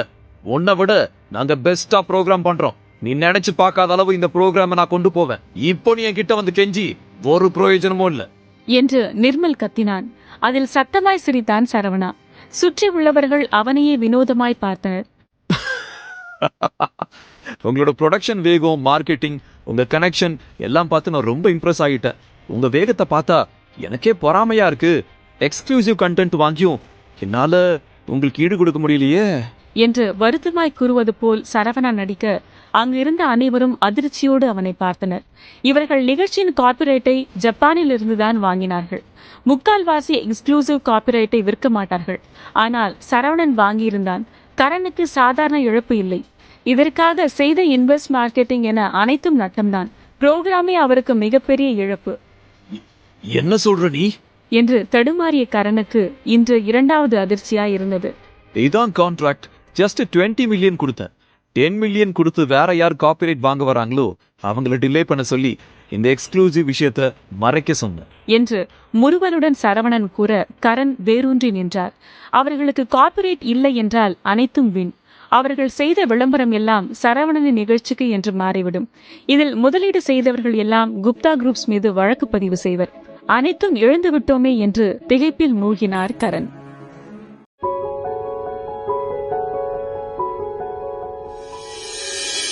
அத்தியாயம் 47. கெஞ்சும் கரண். சரவணன் கூறியதை கேட்டு படபடத்த கரண் செக்யூரிட்டியை அப்புறப்படுத்திவிட்டு நடுக்கத்துடன் அவன் அருகே, மிஸ்டர் சரவணா, நாம உள்ள போய் பேசலாமா ப்ளீஸ் என்று கெஞ்சினார். மின்னல் வேகத்தில் அந்தர்பல்ட்டி அடித்தார் கரண். நானும் குப்தா குரூப்ஸ் கூட சில விஷயத்த பத்தி பேசதான் வந்தேன். என்ன பொறுத்த வர குப்தா குரூப்ஸ் ரொம்ப நல்ல கம்பெனி. அவங்க கமிட்மெண்ட்ஸ்ல ரொம்ப பொறுப்பா நடந்துக்குவாங்க என்று கூறிய சரவணா சோகமாய் முகத்தை வைத்துக் கொண்டு தலையை இடவலமாக ஆட்டியவன், ஆனா என்ன பண்றது, குப்தா குரூப்ஸோட பிரஸ் கான்ஃபரன்ஸ்க்கு வர எனக்கு தான் தகுதி இல்லையே என்று கூறி திரும்பி நடந்தான். கரனுக்கு அவனை விடும் எண்ணம் இல்லை. ஏனென்றால் குப்தா குரூப்ஸ்க்கு புது நிகழ்ச்சி நடத்த உதவி செய்தவர் மிகப்பெரிய குடும்பத்திலிருந்து வந்தவர் என்று தெரியும். இந்த விடயத்தில் ஏதேனும் பிசிறு தட்டினால் இந்த ஊரிலே குப்தா குரூப்ஸ் இருக்க முடியாத நிலைமை வந்துவிடும். சரவணா, இது எல்லாமே ரொம்ப பெரிய மிஸ் அண்டர்ஸ்டாண்டிங் என்று கலங்கிய கரண் சரவணனை வழிமறைத்து, என்ன இந்த ஒரு தடவை மன்னிக்க மாட்டியா என்று கேட்டார். காப்பிரைட் மட்டும் அவர்களுக்கு இல்லாவிட்டால் எதையும் ஒளிபரப்ப முடியாது. பல சட்ட சிக்கல்களை சந்திக்க நேரிடும். நான் ஏன் உங்களை மன்னிக்கணும்னு எதிர்பார்க்கறீங்க என்று திரும்பி கேட்டான் சரவணா. பதில் சொல்ல முடியாமல் பல்லை கடித்தார் கரண். சரவணனை குறைவாக எண்ணியதை நினைத்து இப்பொழுது கசந்து போனார். அவர் செய்த வேலைக்கு அவர்தான் சரவணனை தோற்கடித்து இருக்க வேண்டும். ஆனால் எல்லாம் செய்த கோட்டைசாமி காப்பிரைட் விடயத்தில் கோட்டை விட்டார். சரவணன் இந்த ப்ராஜெக்டில் இன்வெஸ்ட் செய்யும் பொழுதே முன்னேற்பாடாக எக்ஸ்க்ளூசிவ் காப்பிரைட்டை வாங்கிவிட்டார். அதனால்தான் நிதானமாய் குறிப்பார்த்து தாக்கியிருக்கிறான். இந்த விடயத்தில் குப்தா குரூப்ஸ் தலையிட்ட பொழுதிலிருந்து மிகவும் துரிதமாய் செயல்பட்டான். சூழ்நிலையை நுணுக்கமாக கவனித்து செயல்பட்டவன் குப்தா குரூப்ஸின் வீக்னஸை கண்டு கொண்டு பொட்டிலே அடித்து விட்டான். குப்தா குரூப்ஸை அழிக்க மிகவும் புத்திசாலியாக செயல்பட்டான் சரவணா. மிஸ்டர் சரவணா, பிளீஸ் நான் சொல்றத கேளுங்க என்று பயத்துடன் கூறினார் கரண். இத்தனை வருட தொழில் உலகில் இப்படி ஒரு மாணவன் முன்னே அஞ்சி நடுங்கியதில்லை கரண். இப்பொழுதுதான் தன் தோல்வியை கற்றுக்கொண்டார். அதனால்தான் அவரின் நடவடிக்கையை மாற்றிக்கொண்டு பணிந்து போனார். இப்பொழுது சரவணனை சமாதானம் செய்யவில்லை என்றால் குப்தா குரூப்ஸின் அழிவு மிக விரைவில் நடக்கும் என்று புரிந்து கொண்டார். நிர்மலோ சரவணனை தோற்கடித்த மகிழ்வில் இருந்தான். ஆனால் அதனை முழுதாய் கொண்டும் முன்னவே அவன் குஷியில் மண்ணள்ளி போட்டான் சரவணா. பல்லை கடித்துக் கொண்டு மனதில் எழும் கோபத்தை கட்டுப்படுத்த முயன்றான் நிர்மல். சரவணா, சாரி என்று தலையை குனிந்து கொண்டு கூறிய நிர்மல் சரவணனின் கண்ணை தவிர்த்தான். அவன் மன்னிப்பில் சுத்தமாய் தவறை உணர்ந்த எண்ணமில்லை. ஏதோ கடமைக்கு கேட்க வேண்டும் என்று கேட்டான். சரவணா அவனுக்கு பதில் சொல்லும் முன்னவே நிர்மல் தலையில் அடித்த கரண், அறிவு கேட்டவன, இதுதான் நீ மன்னிப்பு கேட்கிற லட்சணமா? ஒழுங்கா மன்னிப்பு கேளு என்று கத்திட நிர்மல் ஆச்சரியமாய் தன் தந்தையை பார்த்தான். அவன் முழிப்பதை பார்த்தவர், ஒழுங்கா மண்டி போட்டு சரவணா கிட்ட மன்னிப்பு கேளு என்று கரண் உத்தரவிட திகைத்து நின்றான் நிர்மல். அப்பா, என்ன விளையாடுறீங்களா? இங்க மீடியா இருக்குப்பா என்று அடிக்குரலில் சீறினான் நிர்மல். மீடியா முன் தன் கௌரவத்தை அவன் இழக்க விரும்பவில்லை. அதுக்கு இப்ப என்ன பண்ண சொல்ற? நீ பண்ணது மட்டும் ஒழுங்கா என்று அதீத கோபத்தில் கேட்டார். இம்முறை சரவணா குப்தா குரூப்ஸை மலை உச்சி மேல் நிற்பது போல் நிற்க வைத்து விட்டான். சரவணா லேசாய் தள்ளினால் மொத்தமாய் உச்சியிலிருந்து விழுவது போல் குப்தாஸ் தரைமட்டமாகி விடுவார்கள். சரவணனிடம் சரணடைவதை தவிர அவர்களுக்கு வேறு வழியில்லை. அதன்பின் பிராட்காஸ்டிங் ரைட்ஸ் பத்தி சரவணனிடம் அவர்கள் கேட்டு பார்க்கலாம். இல்லை என்றால் இதற்கு முன் அவர்கள் செய்த வேலை அனைத்தும் விழலுக்கு இறைத்த நீர் போல் ஆகிவிடும். அது மட்டுமில்லாமல் இத்தனை வருடமாய் அவர்களின் நம்பிக்கைக்குரிய பார்ட்னர்ஸ்களும் அவர்களுக்கு எதிராக திரும்பி விடுவார்கள். இந்த இடியட் கிட்ட போய் என்ன மன்னிப்பு கேட்க சொல்றீங்க? பிராட்காஸ்டிங் ரைட்ஸுக்காகத்தான் இப்படி பண்றீங்க என்று கடுப்படைந்தான் நிர்மல். சரவணனை பார்க்க அவனுக்கு எரிச்சலாய் இருந்தது. அப்போ நீ என்னைய மிஸ்டர் சரவணன் கால்ல வர சொல்றியா என்று ரௌத்திரத்துடன் கேட்டார் கரண். அவர் முகமே கோபத்தில் சிவந்து இருக்க ஆத்திரத்துடன் தன் மகனை பார்த்தார். நிர்மல் ஆத்திரத்தில் சரவணனிற்கு அருகில் இருக்கும் குப்பை தொட்டியை ஓங்கி குத்திட அவன் கையிலிருந்து உதிரம் வழிய துவங்கியது. அவனின் இந்த செயலை அனைத்து மீடியா கேமராவும் பதிவு செய்து கொண்டிருந்தது. கடும் கோபத்தில் சரவணன் முன்பு மண்டியிட்டான் நிர்மல். கரண் மிகவும் தன்மையாக சரவணனை பார்த்து, மிஸ்டர் சரவணா, எங்க கூட கோஆபரேட் பண்றத பத்தி நீங்க என்ன நினைக்கிறீங்க? இந்த ப்ரோக்ராமோட ப்ராஃபிட்ட நம்ம ஷேர் பண்ணிக்கலாம். இல்லனா மொத்த ப்ராஃபிட்டையும் நீங்களே எடுத்துக்கோங்களே. அது கூட குப்தா குரூப்ஸோட 1 இயர் ப்ராஃபிட்டையும் நாங்க உங்களுக்கு கேஷா கொடுத்துறோம். இது எல்லாமே நம்ம சமாதானமா போறதுக்காக நான் பண்றேன். கன்சிடர் பண்ணுங்க என்று பணிவாக கேட்டார். கரனுக்கு இதுதான் சிறந்த தீர்வாக தெரிந்தது. இல்லையென்றால் இவர்களை நம்பி முதலீடு செய்தவர்கள் பகைத்துக் கொள்ள நேரிடும். அப்படி முதலீட்டாளர்கள் பணத்தை இழந்தால் இனி அவர்களை நம்பி யாரும் முதலீடு செய்ய மாட்டார்கள். ஏற்கனவே செய்திருந்தவர்களும் பின்வாங்கிக் கொள்வார்கள். கரண் பேசி முடிக்க சரவணா அமைதியாய் நின்றான். அவன் அமைதியை பார்த்த கரண் அவரின் அசிஸ்டன்டிற்கு கண்ணை காட்ட அவரும் அவசர அவசரமாய் ஒரு டாக்குமெண்டை எடுத்துக் கொண்டு வந்தார். சரவணன் தான் காப்பிரைட்ஸ் வைத்திருப்பது தெரிந்ததும் உடனே வேலையை ஆரம்பித்தார் அவர். மற்ற செக்யூரிட்டி மீடியாவை அதற்கு மேல் படம் பிடிக்க விடாமல் தடுத்தனர். கரண் கான்ட்ராக்டை சரவணனிடம் கொடுத்து, மிஸ்டர் சரவணா, இது நம்ம ஒன்னா பிராட்காஸ்டிங் பண்றதுக்கான கான்ட்ராக்ட். ப்ளீஸ் இத பாருங்க, இந்த கோஆபரேஷனுக்காக நாங்க நிறைய செலவு பண்ணிருக்கோம். நாம இத ஒன்னா பண்ணலாமே என்று பணிவாய் கேட்டார். சரவணனின் பார்வையை உணர்ந்தவர், அப்புறம் உங்களுக்கு இந்த கோஆபரேஷன்ல விருப்பம் இல்லனா நான் இன்வெஸ்ட்மெண்ட் டிரான்ஸ்பர் அக்ரிமெண்ட் ரெடி பண்ணிருக்கேன். இதோ இந்த அக்ரிமெண்ட் குப்தா குரூப்ஸ் இன்வெஸ்ட் பண்ண மொத்தமும் உங்க பேருக்கு மாறிடும். அதுவும் இல்லாம இதுக்கு காம்பன்சேஷன் நான் கொடுத்திருக்கேன், அதையும் பாருங்க என்று அனைத்தையும் காட்டினார் கரண். சரவணன் இதுவரை ஒரே நேரத்தில் இத்தனை அக்ரிமெண்டை பார்த்ததில்லை. அவனின் அதிரடி செயல் கரணை இப்படி ஒரு நிலைக்கு கொண்டு வந்து விட்டது. நான் இதெல்லாம் பணத்துக்காக பண்ணேன்னு நினைக்கிறீங்களா என்று கேட்டான் சரவணா. மிஸ்டர் சரவணா, உங்க என்னன்னு எனக்கு புரியுது. இனிமேல் வேந்தன் ஃபேமிலியை நாங்க டிஸ்டர்ப் பண்ண மாட்டோம்.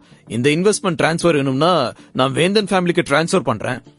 இப்போல இருந்து வேந்தன் இண்டஸ்ட்ரீஸ் தான் குப்தா குரூப்ஸை விட சுப்பீரியர் என்று மனதில் கோபத்தை கட்டுப்படுத்தி சரவணனை சமன் செய்ய கூறினார் கரண்.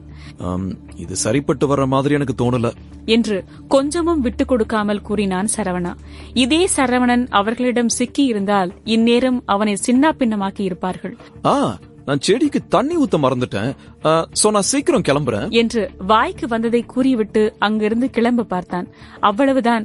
இத்தனை நேரம் கரண் இழுத்து பிடித்து வைத்திருந்த கோபம் காற்றில் பறந்தது. சரவணா, ஒழுங்கு மரியாதையா அங்கேயே நில்லு என்று ஆக்ரோஷமாய் கத்தினார். திரும்பி நக்கலாய் பார்த்தான் சரவணா. என் தோல்வியை நான் ஒத்துக்கிறேன், ஆனா நீ ஒரு பொடி பைய. நேத்து பெய்ஞ்ச மழையில இன்னைக்கு முளைச்ச காளான் நீ. உன்னால அப்படியே போக முடியுமா என்று கத்தினார் கரண். அதற்கு கேலியாய் சிரித்தவன், இங்க பல பேர் நம்மள பாக்குறாங்க, உங்களால என்ன பண்ண முடியும்?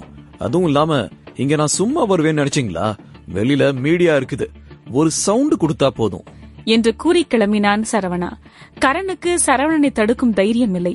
ஏய், உடனே நம்ம ஷோவை ஸ்டாப் பண்ண சொல்லு என்று அவரின் அசிஸ்டண்டிடம் கூறிட, அப்படி பண்ண முடியாது சார், லட்சக்கணக்கில் இந்த புரோகிராம்ல இன்வெஸ்ட் பண்ணிருக்காங்க என்று கூறிக்கொண்டு இருக்கும் பொழுதே, ஏய், உடனே இதை ஸ்டாப் பண்ணு என்று உச்ச சுதியில் கத்திய கரண் மனதில் சரவணனை வறுத்தெடுத்துக் கொண்டிருந்தார்.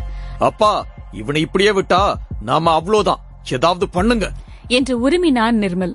சரவணா அந்த பில்டிங்கை விட்டு வெளியே வர முன்னே அவன் போன் ஒலித்தது. புது நம்பராக இருக்க யோசனையுடன் எடுத்திட, சரவணா என்று ஒரு ஆடவனின் குரல் ஒலித்தது. இப்பவே குப்தா குரூப்ஸ விட்டுட்டு எல்லா பழியையும் உன் மேல போட்டுக்கோ. இதான் உனக்கு லாஸ்ட் சான்ஸ். 5 நிமிஷம் தான் உனக்கு டைம் என்று கூறிட புரியாமல் நின்றான் சரவணா.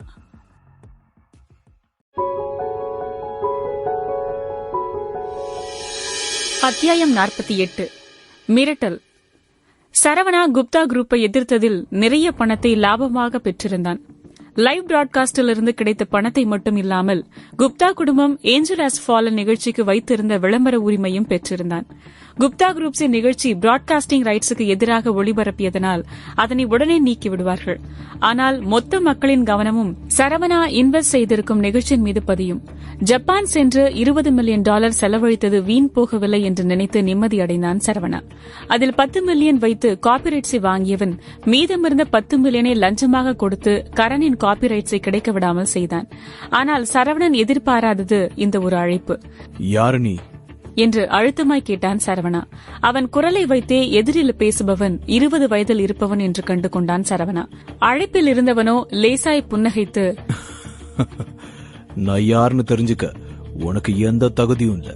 ஒழுங்கா நான் சொன்ன மாதிரி குப்தா குரூப்ஸ விட்டுடு, இல்லன்னா நான் உனக்கு எதிராக கிரிமினல் வேலை பண்ண வேண்டியது வரும் என்று கூறினான். அவன் குரலில் ஆளுமை நிறைந்து இருப்பதை சரவணனால் உணர முடிந்தது. மேலும் சரவணன் பேசுவதற்கு முன்னவே அவன் அழைப்பை துண்டித்தான். சரவணா வேண்டும் என்றே குப்தா குரூப்பை சேர்ந்தவர்கள் இப்படி செய்கிறார்கள் என்று நினைத்தான். அதனால் அதனை பெரிதாய் எடுத்துக் கொள்ளவில்லை. அடுத்த 2 நொடியில் ரத்தினம் அவனுக்கு அழைத்தார். மிஸ்டர் சரவணா, நீங்க குப்தா ஃபேமிலில இருந்து வெளியே வந்துட்டீங்களா என்று மிகவும் படபடப்புடன் கேட்டார். ஆமா, வந்துட்டேன். நான் பிளான் பண்ண மாதிரி நிறையவே சம்பாதிச்சிட்டேன். இது எல்லாம் நடந்ததுக்கு நான் மட்டும் காரணம் இல்ல, நீங்க தான் என்னோட குரு. நீங்க இல்லன்னா ஒன்னும் இல்ல என்றான் சரவணா. ரத்தினம் மீது மிகுந்த மரியாதை வைத்திருந்தான். அவரிடம் நிறைய விடயங்களை கற்றுக்கொண்டான். ரத்தினம் எதுவும் கூறாமல் அமைதியாயிருந்தார்.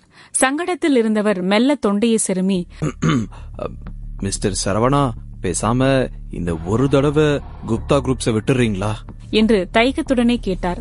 சரவணனுக்கு அதிர்ச்சியாயிருந்தது. தம் காதில் சரியாகத்தான் விழுந்ததா என்று முழித்தான். ரத்தினம் இப்படி கூறுபவர் இல்லையே. அவருக்கு என்ன ஆனது என்று சிந்தித்தான்.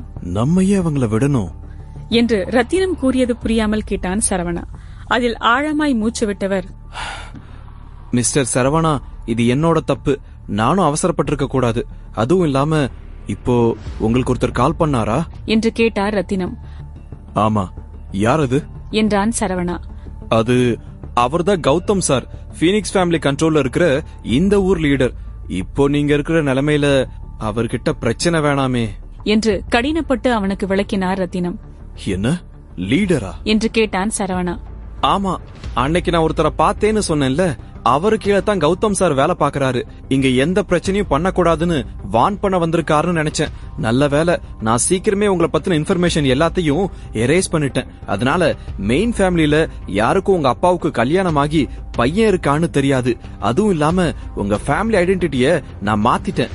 முக்கியமான இந்த நேரத்துல நீங்க யாருங்கிற விஷயம் மட்டும் வெளியே தெரியக்கூடாது மிஸ்டர் சரவணா என்று மிகவும் சீரியஸாக கூறினார் ரத்தினம். என்னதான் கௌதம் சார் மெயின் ஃபேமிலி மெம்பரா இல்லனாலும் இந்த ஊர்ல அவரோட இன்ஃப்ளூயன்ஸ் ரொம்ப அதிகமா இருக்கு. உங்க அப்பா ஸ்டெபிலைஸ்டா இல்லாத இந்த நேரத்துல நீங்க யாருன்னு தெரிஞ்சா ரொம்ப பெரிய பிரச்சனையாகும். அதுவும் இல்லாம நான் சொல்லி கொடுத்ததை ஞாபகம் வச்சுக்கோங்க, பொறுமை தான் நமக்கு ரொம்ப முக்கியம். நீங்க எவ்வளவு கஷ்டப்பட்டீங்கன்னு மறக்கவே கூடாது. ஆனா இந்த மாதிரி ஒரு இக்கட்டான சூழ்நிலையில நாம சரியான நேரம் பார்த்து தான் மூவ் பண்ணணும். இன்னும் சுருக்கமா சொல்லணும்னா, இப்ப கௌதம் சார் எதிர்க்கிறது வெறும் கைய வச்சுக்கிட்டு போருக்கு போற மாதிரி. அதுவும் இல்லாம அவரு எனக்கும் கால் பண்ணாரு. நீங்க குப்தா குரூப்ஸ விட்டுட்டா அவரும் என்ன இங்க இருக்க விட்டுருவாரு. அதுக்கப்புறம் உங்ககிட்ட பிரச்சனை பண்ண மாட்டாரு என்று நீண்ட விளக்கம் ரத்தினம் கொடுக்க பக்குவமாய் கேட்டுக்கொண்டான் சரவணா. கௌதமின் அதிகாரம் சரவணன் நினைப்பதை விட 100 மடங்கு செல்வாக்கு பெற்றது. ஆனால் சரவணனோ தன் தந்தை யார் என்று கூட சொல்ல முடியாத நிலையில் இருக்கிறான். அப்படிப்பட்டவனுக்கு எந்த ஒரு அதிகாரமும் அந்த குடும்பத்தில் கிடைத்திடாது. அவன் சொல்றத கேட்கலன்னா என்ன பண்ணுவான் என்று வீம்பாக கேட்டான் சரவணா. உண்மையை ஏற்றுக்கொள்ள கசந்தது அவனுக்கு. மிஸ்டர் சரவணா, உங்க கோல்ஸ் அச்சீவ் பண்ண நேரடியா கௌதம் சார் கிட்ட மோதுறது நல்லதில்ல என்று கூறிய ரத்தினத்திற்கு எப்படி சரவணனின் மனதை மாற்றுவது என்று தெரியவில்லை. கௌதமுடன் சண்டை போடாமல் ஒதுங்கி வருவதே மேல் என்று நினைத்தார் ரத்தினம். இல்லை என்றால் கௌதம் கோபத்தில் என்ன செய்வார் என்று யாருக்குமே தெரியாது. ஆனால் அவனின் கோபம் ஒட்டுமொத்த ஊரையே உலுக்கிவிடும் என்று அறிந்திருந்தார். சரவணனின் மனதை மாற்ற ரத்தினம் அவனுக்கு போதனைகளை வழங்க துவங்கினார். சரவணனிற்கு ரத்தினத்தின் பேச்சை அதற்கு மேல் கேட்க முடியவில்லை. அதனால் பட்டென்று அழைப்பை துண்டித்தான். ரத்தினம் கடைசியாக சொன்னது மட்டுமே அவன் மனதை குடிந்தது. மிஸ்டர் சரவணா, இவ்ளோ பெரிய ஃபேமிலியில நீங்க பிரச்சனை பண்ண நினைக்கிறது சாதாரண விஷயம் இல்ல என்று கூறியதை நினைத்து பார்த்தவன் எரிச்சலில் தலையை பிய்த்துக் கொண்டான். அப்படியே கால் போன போக்கில் நடக்க துவங்கினான். தன்னிச்சையாக அவனின் கால்கள் மித்ரா வீடு இருக்கும் பக்கம் சென்றது. இதுவரை மித்ரா அவனை வீட்டிற்கு அழைத்தது இல்லை. அவள் தனியே வாழ்வதனால் அவனும் அங்கு சென்றது இல்லை. தெருவில் நடந்து சென்றவன் மித்ரா திட்டில் அமர்ந்து வானத்தை வெறித்துக் கொண்டிருப்பதை பார்த்தவன் சோர்வான மனதுடன் அவள் அருகில் சென்றான். சரவணா அமரப்போக அவன் போனில் நோட்டிபிகேஷன் சத்தம் கேட்டதும் எடுத்து பார்க்க அதில் மித்ரா அருகில் அவன் அமரப்போகும் போட்டோ இருந்தது. இப்பொழுதுதான் எடுத்து யாரோ அனுப்பியிருக்கிறார்கள். தன்னை யாராவது பின்தொடர்ந்து வருகிறார்களா என்று யோசித்து சுற்றி முற்றி பார்த்தான். அவன் போன் அடிக்க அதே எண்ணில் இருந்துதான் அழைப்பு வந்தது. என்ன, உன்னால இவ்வளவுதான் பண்ண முடியுமா என்று காட்டமாய் கேட்டான் சரவணா. பீனிக்ஸ் குடும்பத்தில் இருப்பவர்கள் இதற்கு மேலும் பெரிதாய் செய்வார்கள் என்று எதிர்பார்த்திருந்தான். அதற்கு சத்தமாய் சிரித்தவன் சரவணனுக்கு மேலும் சில போட்டோக்களை அனுப்பினான். அதை எடுத்து பார்க்க மித்ராவின் புகைப்படங்கள் இருந்தது. ஆனால் அங்கு யாரும் இருப்பது போல் அவனுக்கு தோணவில்லை. அதற்கு அடுத்து உள்ள புகைப்படத்தில் சரவணனின் அம்மா புகைப்படம், கூடவே ஆதியின் போட்டோவும் இருந்தது. மேலும் தாரிகா மற்றும் நிகாரிகா போட்டோவும் இருந்தது. இனி வெட்டு பேச்சுக்கு வேலை இல்ல. உன்னை பத்தி எல்லாமே எனக்கு தெரியும் சரவணா. உன் அம்மா உன்னை ரொம்ப கஷ்டப்பட்டு வளர்த்திருப்பாங்கல்ல. ஆனா அவங்க கிட்ட நான் பிரச்சனை பண்ண மாட்டேன். ஆனா அந்த 2 பொண்ணுங்களை கொன்னு போட்டா எப்படி இருக்கும்? இப்ப அவங்க தாம்சன் பிரிட்ஜ்ல போயிட்டு இருக்காங்க. இப்ப மட்டும் அவங்களுக்கு ஆக்சிடென்ட் சீன் வச்சா பக்காவா இருக்கும்ல. இந்த உலகத்திலேயே பெஸ்ட் டிடெக்டிவ் வச்சு இதை யாரு பண்ணாங்கன்னு நீ கண்டுபிடிக்க நினைச்சாலும் உன்னால கண்டுபிடிக்க முடியாது. உண்மையிலேயே குப்தா குரூப்ஸ நான் காப்பாத்தணும்னு அவசியமே இல்ல. ஆனா என்னோட அசிஸ்டன்ட்டுக்கும் உன் அப்பா ரத்தினத்துக்கும் பிரச்சனை எனக்கு தெரியும். இதுல நான் தலையிட கூடாதுதான். ஆனா குப்தா ஃபேமிலி எனக்கு ஹெல்ப் பண்றாங்க. சோ நான் இத பண்ணியே ஆகணும் என்றான் கௌதம். ரத்தினம் சரவணனின் மொத்த அடையாளத்தை மாற்றியிருந்தார். கௌதம் பொறுத்தவரை சரவணா ரத்தினத்தின் முறை தவறி பிறந்த மகன். அவனை பார்க்கத்தான் ரத்தினம் ஹில்வுட்ஸுக்கு வந்திருக்கிறார் என்று நினைத்தான். சரவணனின் அடையாளத்தை மறைக்க பீனிக்ஸ் குடும்பத்தின் அதிகார பலத்தையும் பணபலத்தையும் உபயோகிக்க ரத்தினம் தயங்கவில்லை. ஒரு வேலையாளாக ரத்தினம் நிறைய விதிகளை மீறியுள்ளார். ஆனால் சரவணனை காப்பதற்கு அனைத்தையும் செய்ய துணிந்தார். நீ ரொம்ப புத்திசாலி சரவணா. பட் என்ன பண்ண, நீ என்ன எதிர்த்து நிக்கிற? நான் சொல்றத கேட்டா அவங்கள விடுவேன். கரண் கிட்ட நீ கான்ட்ராக்ட கொடுத்தாதான் ரத்தினத்துக்காக நான் பாவம் பார்த்து உன்னை விடுவேன் என்று கூறினான் கௌதம். என்ன, நீ என்ன பாவம் பார்த்து விடுறதா? அத நான் சொல்லணும் என்றான் சரவணா. அதற்கு சத்தமாய் சிரித்தவன், உன்னால முடியும்னு நினைக்கிறியா? உனக்கு 10 கவுண்ட் தான். அதுக்குள்ள உன் முடிவை சொல்லு, இல்ல அடுத்த செகண்ட் 2 பேரும் உயிரோட இருக்க மாட்டாங்க என்று அழுத்தமான குரலில் கௌதம் கூற சரவணன் அமைதியா யோசித்துக் கொண்டிருந்தான். அவன் கொடுத்த கெடு முடிய, உனக்கு புரியல? நீ இவ்ளோ மனசாட்சி இல்லாதவன்னு எனக்கு தெரியாம போச்சு. அவங்க பணத்தை வந்து அள்ளிட்டு போ என்று திமிராய் கூறினான் கௌதம்.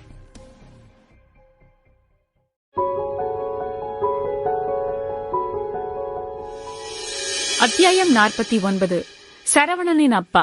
அவங்க பணத்தை அள்ளிட்டு போ என்று கூறிய கௌதமருக்கு மற்றவர்கள் உயிரை பற்றி துளியும் அக்கறை இல்லை. அவன் வார்த்தையில் பதறிய சரவணா, எனக்கு டைம் கொடு என்று கூறினான். தாரிகாவும் நிகாவும் இறப்பதை அவனால் பார்க்க முடியாது. இத பத்தி யோசிக்க எனக்கு டைம் கொடு என்று கேட்டான் சரவணா. என்ன, இன்னும் டைம் வேணுமா? ஆனா என்னால ஸ்டாப் பண்ண முடியாது.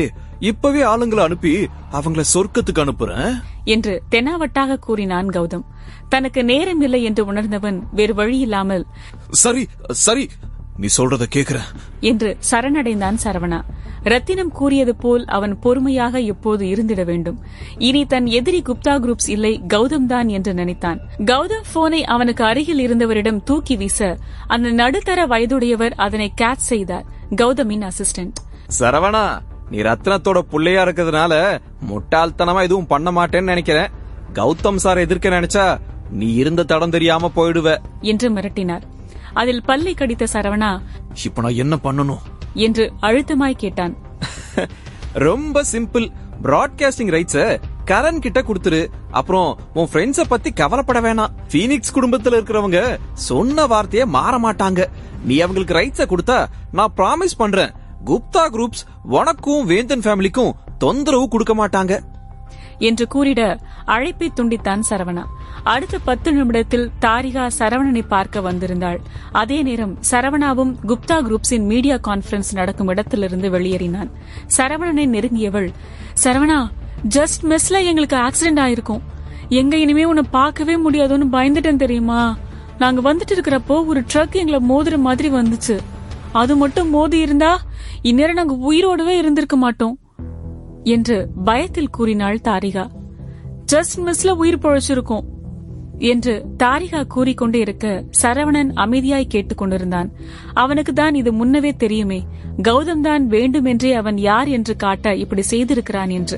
என்னதான் சரவணன் அவன் சொன்னதை கேட்டிருந்தாலும் கௌதம் அவனின் பலத்தை காட்டிட நினைத்தான். சரவணன் தனக்கு நிகரானவன் இல்லை என்று காட்டினான். தன்னை அவன் பகைத்திருக்க கூடாது என்று காட்டவே அப்படி செய்தான். கைகளை கோபத்தில் மூடிய சரவணா அமைதியாய் நின்றான். ரத்தினம் தமது நன்மைக்காகத்தான் செய்கிறார் என்று புரிந்து கொண்டான். கௌதமை அவனின் வழியில் கையாள வேண்டும் என்று உறுதியாய் நினைத்துக் கொண்டான். நல்ல வேளை உங்களுக்கு ஒன்னும் ஆகல என்று கூறியவன் எதிரே இருந்த ஹோட்டல்களை பார்த்து, உனக்கு பசிக்கும்ல, வா போய் சாப்பிடலாம் என்று சரவணா அழைக்க தாரிகா தலையசைத்தாள். ஆனால் நிகா வந்ததிலிருந்து ஒரு வார்த்தை பேசவில்லை. அவளின் நடவடிக்கை மொத்தமாய் மாறியிருந்தது. முகத்தில் சீற்றம் தெரிய, இங்க என்ன நடக்குது சரவணா? ஏஞ்சல் ஹஸ் ஃபாலன் ப்ரோக்ராம ஸ்டாப் பண்ணி இருக்கன்னு என் அங்கிள் சொன்னாரு. இத நீயே முன்னவே ஸ்டாப் பண்ணிட்டியாமே, ஏன் என்கிட்ட சொல்லல என்று அழுத்தமாய் கேட்டாள் நிகா. குப்தா குரூப்ஸ் ஆட்களை அனுப்பி நாசம் செய்வதற்கு முன் புரொடக்ஷன் டீமை காக்கவே அதனை முன்னே நிறுத்தியிருந்தான். சொல்ல என்ன காரணம் என்று பிடிவாதமாய் கேட்டாள் நிகா. என்ன காரணம்னு சொல்லணுமா என்று சிரித்துக் கொண்டே அங்கு வந்தார் கரண். சரவணிடமிருந்து கான்ட்ராக்டை வாங்கிவிட்டார். ஒரே நாளில் திகில் நிறைந்த ரோலர் கோஸ்டரில் சென்று வந்தது போல் இருந்தார் கரண். கான்ட்ராக்ட் வந்ததும் சிகரத்தை அடைந்தது போல் சரவணனை மட்டமாக பார்த்தார். அவனை எள்ளலாக பார்த்து சிரித்தார் கரண். அப்போ நீதான் ஏஞ்சல் ஹஸ் ஃபாலன் டைரக்டரா? வேந்தன் குடும்பத்தோட சேர்ந்து நீயும் நாசமா போ என்று மிதப்பில் கூறி கான்ட்ராக்டுடன் சத்தமாய் சிரித்துக் கொண்டே வெளியேறினார். அப்போ இதெல்லாம் நடிப்பு தானே என்று நம்ப முடியாமல் கேட்டாள் நிகா. சரவணனால் மொத்த வேந்தன் இண்டஸ்ட்ரியும் ஏமாற்றப்பட்டிருக்கிறது. சரவணனை நம்பிய முட்டாள்தனத்தால் வேந்தன் குடும்பத்திற்கு இத்தகைய அவமானம். சரவணா கரனை முறைத்துக் கொண்டிருந்தான். நிகா, என்ன பேசுற? இதுல சரவணா மேல தப்பு இல்ல. அவன் நமக்கு ஹெல்ப் பண்றேன்னு தான் சொன்னான். அவன் டிரெக்டர்னு ஒன்னு சொல்லல என்று. என்ன ஆனாலும் சரவணனிற்கு வக்காலத்து வாங்கினாள் தாரிகா. அவர்கள் இன்வெஸ்ட் செய்த மொத்த பணமும் அவர்களுக்கு திரும்ப கிடைத்துவிட்டது என்று நிகாவிற்கு தெரியும். ஆனால் வேந்தன் குடும்பத்தின் கௌரவம் அல்லவா பாலானது. அதுவும் இல்லாமல் குப்தா குரூப்ஸ் இருக்கும் வரை வேந்தன் இண்டஸ்ட்ரியால் மேலும் முன்னேற முடியாது. சரவணனும் நிகாவும் பேசாமல் ஒருவருக்கொருவர் பார்த்து கொண்டிருக்க சூழ்நிலையை லகுப்படுத்த, சரி வாங்க நம்ம போய் சாப்பிடலாம் என்று அழைத்தாள் தாரிகா. நிகா ஒன்றும் கூறவில்லை. ஆனா சரவணா, இல்ல நீங்க போய் முதல்ல சாப்பிடுங்க, நான் வீட்டுக்கு போய் ரெஸ்ட் எடுக்கிறேன் என்று கூறிட, நிகா ஏதாவது சொல்லு என்று அவளை இடித்தாள் தாரிகா. நிகா எதுவும் கூறவில்லை. எதையும் பேசும் நிலைமையிலும் இல்லை. வேந்தன் குடும்பம் இன்னும் நெருக்கடியில் தான் இருக்கிறார்கள். சரவணா ரத்தினம் வீட்டிற்கு போகாமல் டாக்ஸி பிடித்து அவனின் வீட்டிற்கு சென்றான். தெருமுனையில் கார் நின்றுவிட யோசனையுடனே இறங்கி நடந்தான். பதட்டத்தில் கத்தும் சத்தம் கேட்டது. சரவணா, இவ்வளவு லேட்டாவா வருவ என்று அவனின் பக்கத்து வீட்டுக்காரர் அழுத்தமாய் கேட்டிட புரியாமல் அவரை பார்த்தான். நேராக பார்க்க தூரத்தில் ஏதோ எரிந்து கொண்டிருப்பது போல் தோன்றியது. கூட்டமாக நின்று நெருப்பை அணைக்க போராடி கொண்டிருப்பதை பார்த்தான். அவர்கள் என்ன போராடினாலும் நெருப்பை அணைக்க முடியவில்லை. மொத்த வீடும் தீக்கு இரையானது. நன்றாய் பார்த்ததும் தான் நடப்பிற்கு வந்தவன் அதிர்ச்சியில், ஐயோ என்னோட வீடு அம்மா என்று பதட்டத்தில் கத்தியபடியே வீட்டை நோக்கி ஓடினான். அங்கு எரிந்து கொண்டிருப்பது அவனின் வீடுதான். வேகமாய் சென்று ஈஸ்வரியை கட்டி அணைத்துக் கொண்டான். அவருக்கு சிறு காயம் மட்டுமே என்றிட அப்பொழுதுதான் அவனுக்கு மூச்சே சீரானது.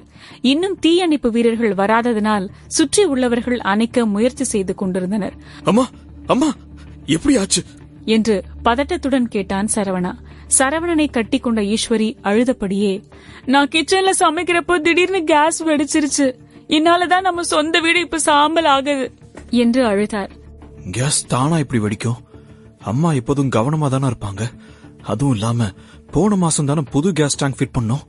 அப்புறம் எப்படி என்று யோசித்தபடியே தன் தாயின் தலையை பரிவாய் வருடி கொடுத்தான். இதற்கு நிச்சயம் அவன்தான் காரணம் என்று கணித்தவன் அங்கிருந்து தள்ளி வந்து உடனே போனை எடுத்து அவனுக்கு அழைத்தான். நீ இவ்ளோ சீக்கிரம் கால் பண்ணுவேன்னு நான் எதிர்பார்க்கல சரவணா என்று நக்கலாய் கூறினான் கௌதம். என் வீட்டை எரிச்சது நீதானு என்று அதீத கோபத்தில் கேட்டான் சரவணா. ஆமா என்று அசட்டையாக கூறினான் கௌதம். அதில் பல்லை கடித்த சரவணா ஏன் என்று ஒற்றை வார்த்தை கேட்க, வேற என்ன காரணமா இருக்கும்? வேந்தன் குடும்பத்துல இருக்கிற அந்த 2 பொண்ணுங்களையும் உயிரோட விட்டுட்டேன். உன் அம்மா மேலையும் இறக்கம் பார்த்து விட்டுட்டேன். அதுக்கு நீ எனக்கு நன்றி கடன் செலுத்தணும்ல. உன் வீட்டை எரிச்சதுக்கான காரணம் ஏன் ஊர்ல உன் இஷ்ட கூந்தலுக்கெல்லாம் உன்னால ஒன்னும் பண்ண முடியாதுன்னு புரிய வைக்கத்தான். இனிமே தேவையில்லாம ஆடுறதுக்கு பதிலா முன்னாடி இருந்த மாதிரி இருக்கிற இடம் தெரியாம இருக்க கத்துக்கோ. இல்லன்னா உன்கிட்ட இருக்கிற எல்லாத்தையும் எடுத்துக்க எனக்கு ரொம்ப நேரம் ஆகாது என்று ஆக்ரோஷமாய் கூறியவன் உடனே அழைப்பை துண்டித்தான். சரவணனிற்கு ஆத்திரமாய் வந்தது. ஒன்றும் செய்ய முடியாத சூழல் நிற்பது போல் உணர்ந்தான். ரத்தினம் கூறியது போல் கௌதமிற்கு நிகர்த்தாம் இல்லை என்று புரிந்து கொண்டான். அவன் வீட்டில் பற்றி கொண்ட தீ மேலும் பரவ துவங்கியது. பக்கத்து வீட்டிலும் எரிய சரியாக தீயணைப்பு வீரர்கள் வந்தனர். என்ன பண்ணி இருக்கீங்கன்னு பாருங்க, உங்க வீட்டோட சேர்ந்து எங்க வீடு எரியுது என்று சுற்றி உள்ளவர்கள் ஈஸ்வரியை திட்ட துவங்க பேச்சற்று நின்றார் ஈஸ்வரி. அவரின் கையை பிடித்துக் கொண்ட சரவணா, அம்மா நம்ம பாத்துக்கலாம் விடுங்க, நான் இருக்கேன் என்று அணைத்துக் கொண்டான் சரவணா. கௌதமிற்கு ஒரு நாள் ஆப்பு வைக்க வேண்டும் என்று நினைத்தான். ஆனால் ரத்தினம் அவனிடம் பிரச்சனை வைத்துக் கொள்ள வேண்டாம் என்று கூறியதை நினைத்து அமைதியானான். மீண்டும் சரவணனின் போன் அடிக்க அன்னோன் நம்பராக இருந்தது. அதனை ஏற்றிட, சரவணா நான் உன் அப்பாப்பா, என்ன உனக்கு ஞாபகம் இருக்கா? உங்களை விட்டு வந்து நான் ரொம்ப கஷ்டப்படுறேன். கூடிய சீக்கிரமே நான் திரும்ப வரப்போறேன். அதனால உனக்கு கால் பண்ண என்று பரிவான குரலில் கேட்டார் சரவணனின் அப்பா.